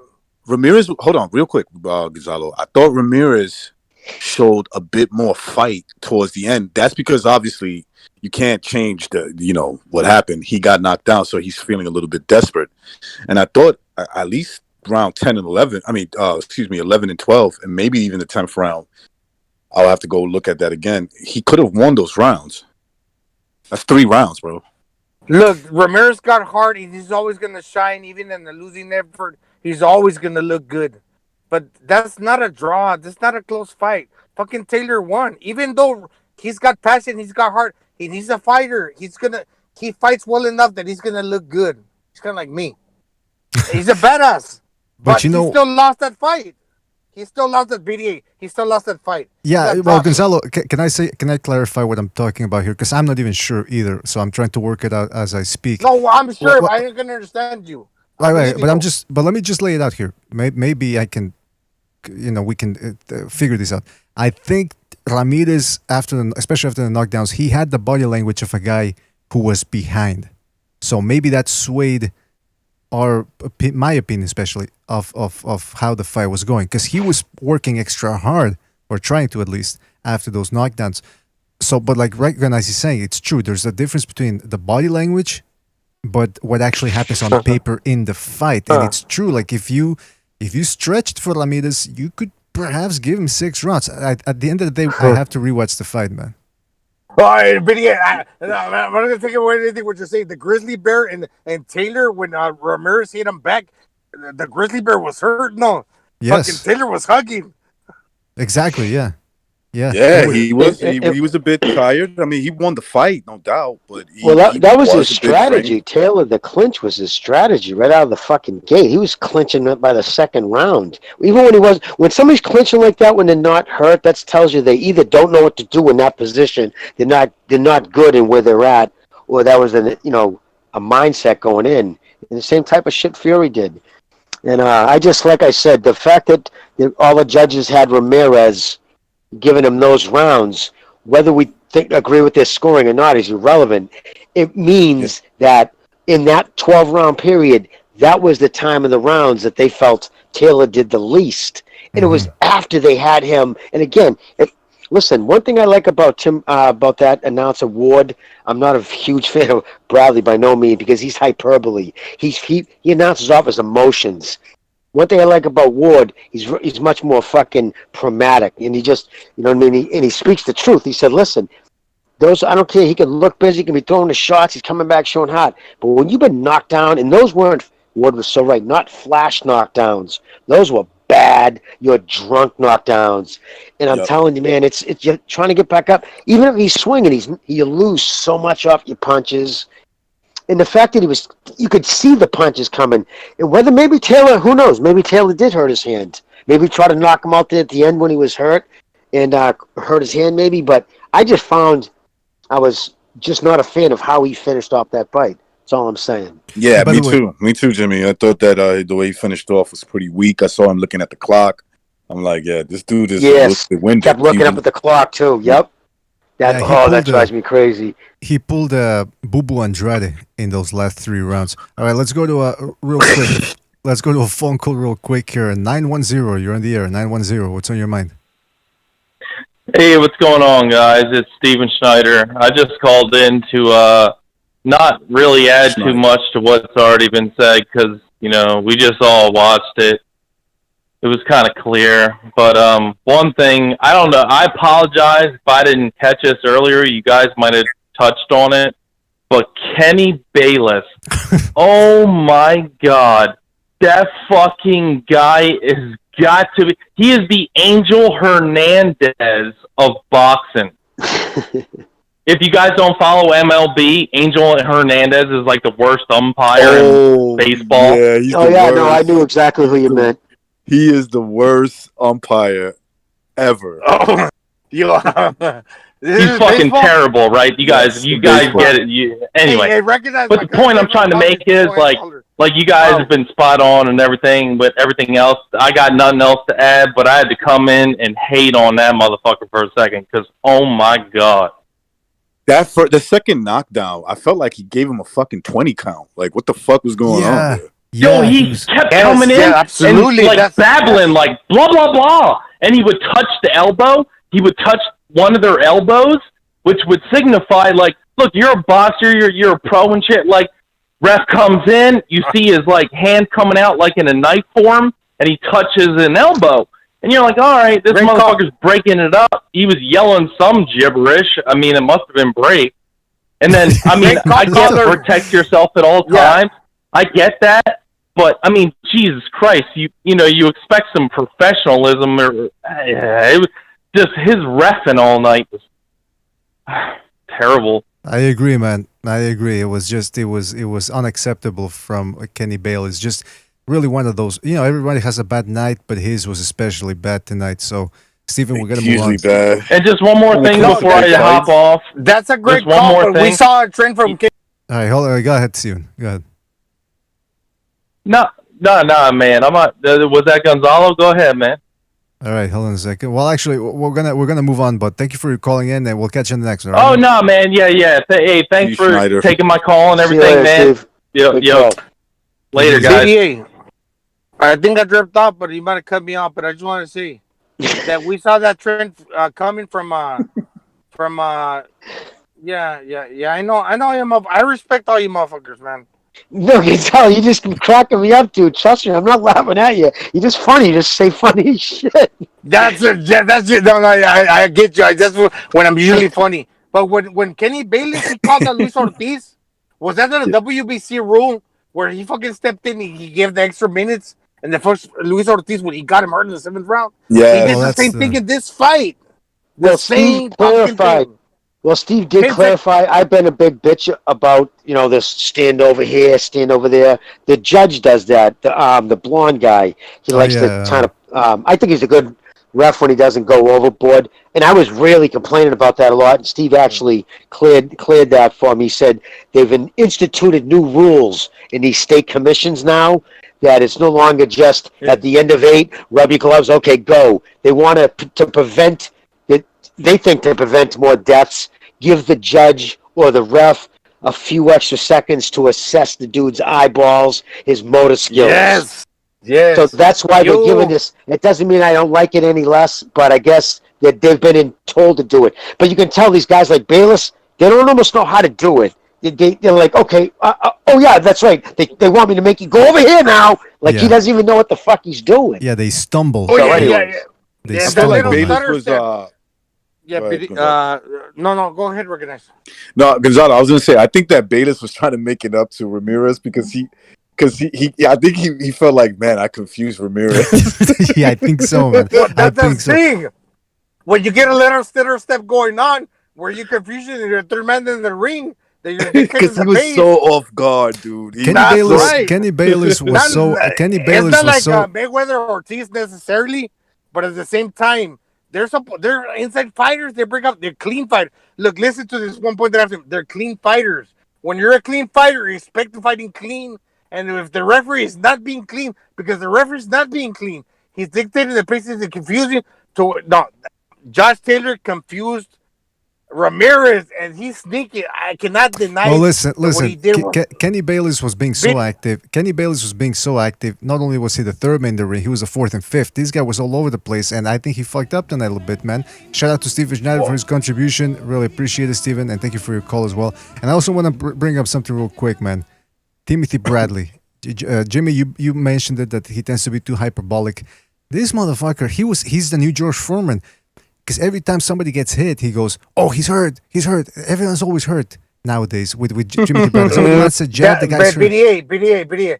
That's a mistake that I make, that you make, that I see a lot of people. Why is that? When we're trying to explain something about somebody, we always call it the other way around. That's weird. I don't know what you're talking about. I don't know what you just said, man. No, because when you want to say you call a left hand to a right hand, if you watch Jim Langley back in the days, they will always call it wrong. Go back and look at the fucking the real highlight, the reels that Jim Langley called. No, but the difference here is okay. Maybe I confuse sometimes the most simple thing in the world, which is left hand, right hand. But this motherfucker, every time somebody gets hit, it's he's hurt. He's hurt.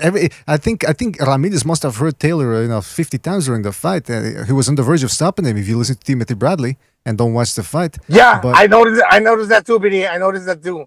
Yeah, Ramirez was landing hard, and he would give credit to Taylor. I noticed that too. Yeah, I know what you're saying. He's the new George Foreman because he would do the same thing. Somebody would get hit. He's like, he's hurt. It's like, what happened? It's like you would think so, but no, man. His favorite call, my favorite call ever, was Trinidad Vargas. After the 9th round, Jim Lampley's going crazy. What a round! Unbelievable! And then out of nowhere, George Foreman says, "Boy, it's looking bad for Vargas." No. BD, even Andre Ward, when Ramirez landed the hard shot upstairs, they would give fucking credit to Taylor. I saw that in this fight. You're right. That's right, looking man. bad for Vargas. It's looking bad. Because looking good. They were clipping each other, and but you know when one guy landed the harder shots, then the end of the day when we saw what happened, when they were clipping each other, yeah, Taylor's a fucking more hard punching power fucking puncher. He is. Make no mistake, they were both wearing white gloves, so where there might be a little dead perception that I mentioned that. Remember I talked about that. Taylor's not wearing the Reyes. Ramirez is wearing the Reyes. I gotta give you your credit because you talked about the headbutts. These guys were this was what I like to call a high octane fight, meaning it's high octane in the way they're fighting, the intensity, the IQ, and the punching power, everything's hard. So when they're putting so much into Filling it, them with octane, got them stuff about to get. That's what the BDA arena's about, man. I love Mr. BDA. I like Recognize and Jimmy and even Boxing Chief because he brings the spiritual aspect, not the spiritism. But I love all you guys, but we're gonna bring the heat, man, and we're not always gonna agree. No, I agree, man. I agree. Actually, no, I disagree. I disagree, just for the sake of disagreeing. No, but I was gonna say that Hey, nonetheless, a headbutts. Stewart BDA Stewart to wherever he said, God bless. That's right. He's probably sleeping right now, getting up nice and early tomorrow, or actually today over there, because it's already morning over there.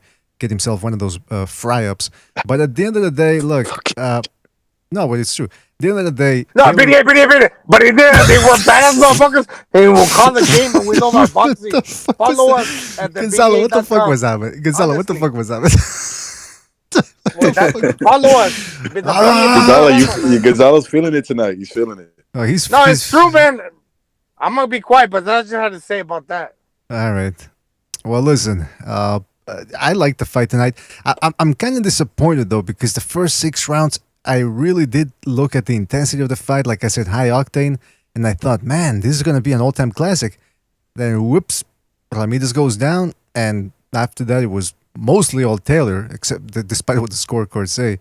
And it sort of lost a little bit of it luster. It lost a little bit of drama. That's what won the fight for him, right? After the 6th round and the 7th round, and you could say he definitely won the next 2 after the 2 knockdowns.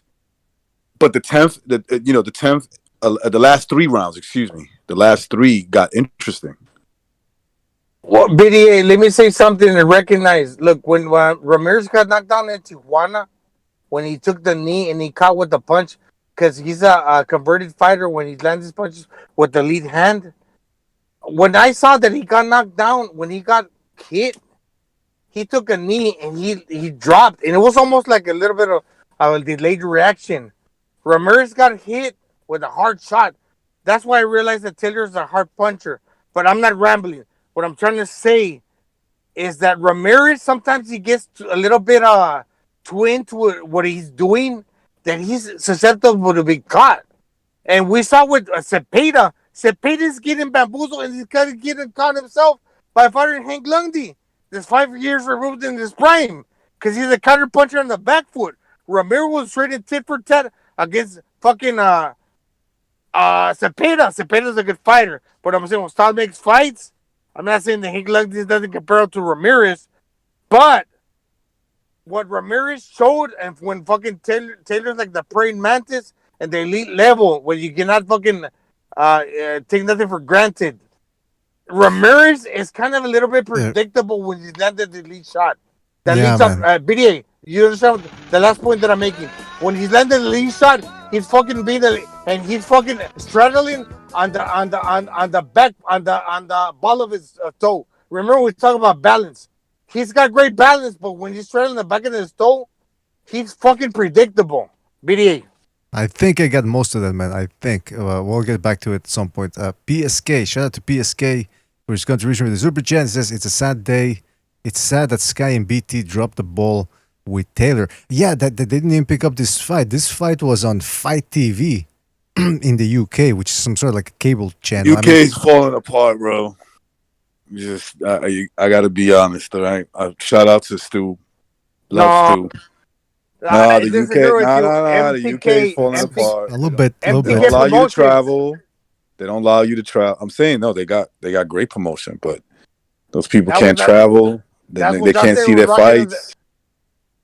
All right. Yeah, man. I mean, it's not. I mean, it's a bad situation over there. Do you think maybe they thought, hey, listen, the UK fighters have been losing. This guy's probably gonna lose because they don't know who Taylor is. They're not boxing fans, and they probably say, you know what? You know what we're gonna do? You know what we're gonna do? We're not gonna pick up the fight. That's what they thought, probably, right? They thought wrong because nice little historical moment, right? When was the last time they've had an undisputed champion at a weight class? I don't think they have. I'm not gonna say they never did, but right now I don't know anyone that was like a undisputed champion. Well, they did the same thing with Carl Froch. Remember that? Took him a long time to warm up to the fella. They were all over Amir Khan's nuts. Meanwhile, Carl Froch was a real tough guy in there. And it's probably the same thing here with Taylor. You know, look, listen. As soon as he won the WBSS, the tournament, they should have said, "All right, listen, this guy, we might have a little something here, something to work with." Nope. They just decided, we want the big names. We want the Joshuas. I always forget that they didn't like Bird Nose in the beginning. They didn't like who? Oh, Bird Nose. Okay, come on, man. I mean, gee, Louise. But listen. Fellas. Oh no, I forget that they didn't like him. You're right, man. Or they didn't really get behind him. No, because again, he started late boxing pretty late, and he only got his stride. You gotta remember, he started making it in what, 2008? That's when he fought Pascal. So between 2008 and 2014, that's really 6 years where he did his good work. Did his work. He made his money. Exactly. Prior to that, he was a prospect who was already in his 30s or something like that. So I can understand why they wouldn't get on him, but Taylor's a different animal, man. So listen, shout out to him. He won the fight. He's got all 4 belts, even though I already thought he was the man before that. But that's about it, man. I think we're going to call it a night for today. Shout out to everybody in the chat room. Don't forget to hit the like button. Thanks to everybody who joined us. Hit the like. Hit the like. And everybody that donated, everybody that called in. Oh, hold on a second. All right, last call here. Somebody calling back. Uh-oh. 773, you're talking there. about? You're going to hang up on me? I got one final word. I got one final word, and this is it. You know what? I heard all week leading up to this fight. Yeah, I can't hear him. Canelo, it's going to be like Canelo. Look at what Canelo did to all these other bums from the UK. Oh, shit. It was Billy Joe Saunders and who's the tall, lanky dude? Those two. Fielding. It's going to be like that all over again. They were talking shit. All right. But what happened? All right. Did you guys hear him or They're not? cut from a different cloth over there. I barely heard him. I heard it's going to be all over again. It's over. It's different, sir. So Gonzalo, what do you think about that? They're talking shit. Gonzo. What do you guys say now, Kevin? I can't. Gonzo. All right. Well, listen, Kevin, the guys can't hear What do you got to We're say to me now, Kevin? Yeah, we're having trouble with the phone lines again, but we got to move on. But thank you, Kevin, for your call, and take it easy out there, right, man? Take it out there in the cold. Y'all be good. You too, man. Out there in the cold streets of Chicago. All right, listen, fellas, we got to go. Shout out to Jimmy, Recognize, Boxing Chief, Bucho, Gonzalo as well. Everybody who joined. 90 seconds. All right, man. Peace, Jimmy. All right, you guys have a great night, man. You too, fellas. Really appreciate having you on. Thank you for using That's a loud volume right there. Shout out to Ben Davidson enjoying his night. Hope he Shout out to Ben Davidson in his tweet. That's right. Benosizen or exit. What does he call it? I forget. What the fuck does that tweet say? The Benosider strikes again. The Benocide. The Benocide. He's genocide, but with a Ben in the beginning. So it's the Benocide. Let the Benocide commence. Strikes again. He doesn't. The Benocide will not stick to one specific race, right? It's everybody gets Benocided. You have been Benocide. All right. Oh no, man! All right, you guys all have a good night, man. You too, man. Talk to you soon. You too, fellas. Bye, brother. Peace. Take it easy out there in the cold streets of Chicago. Everybody, thank you for joining us. Grievous, Norma Luis, Black Lomachenko, Steven McKenna, Alejandro C, Senpai, Grievous, Black Lomachenko, Guerrero de la Info. Thank you guys for joining us. Catch you in the next one. Take it easy. I'm disappointed in every one of you. I kiss you on the mouth. No.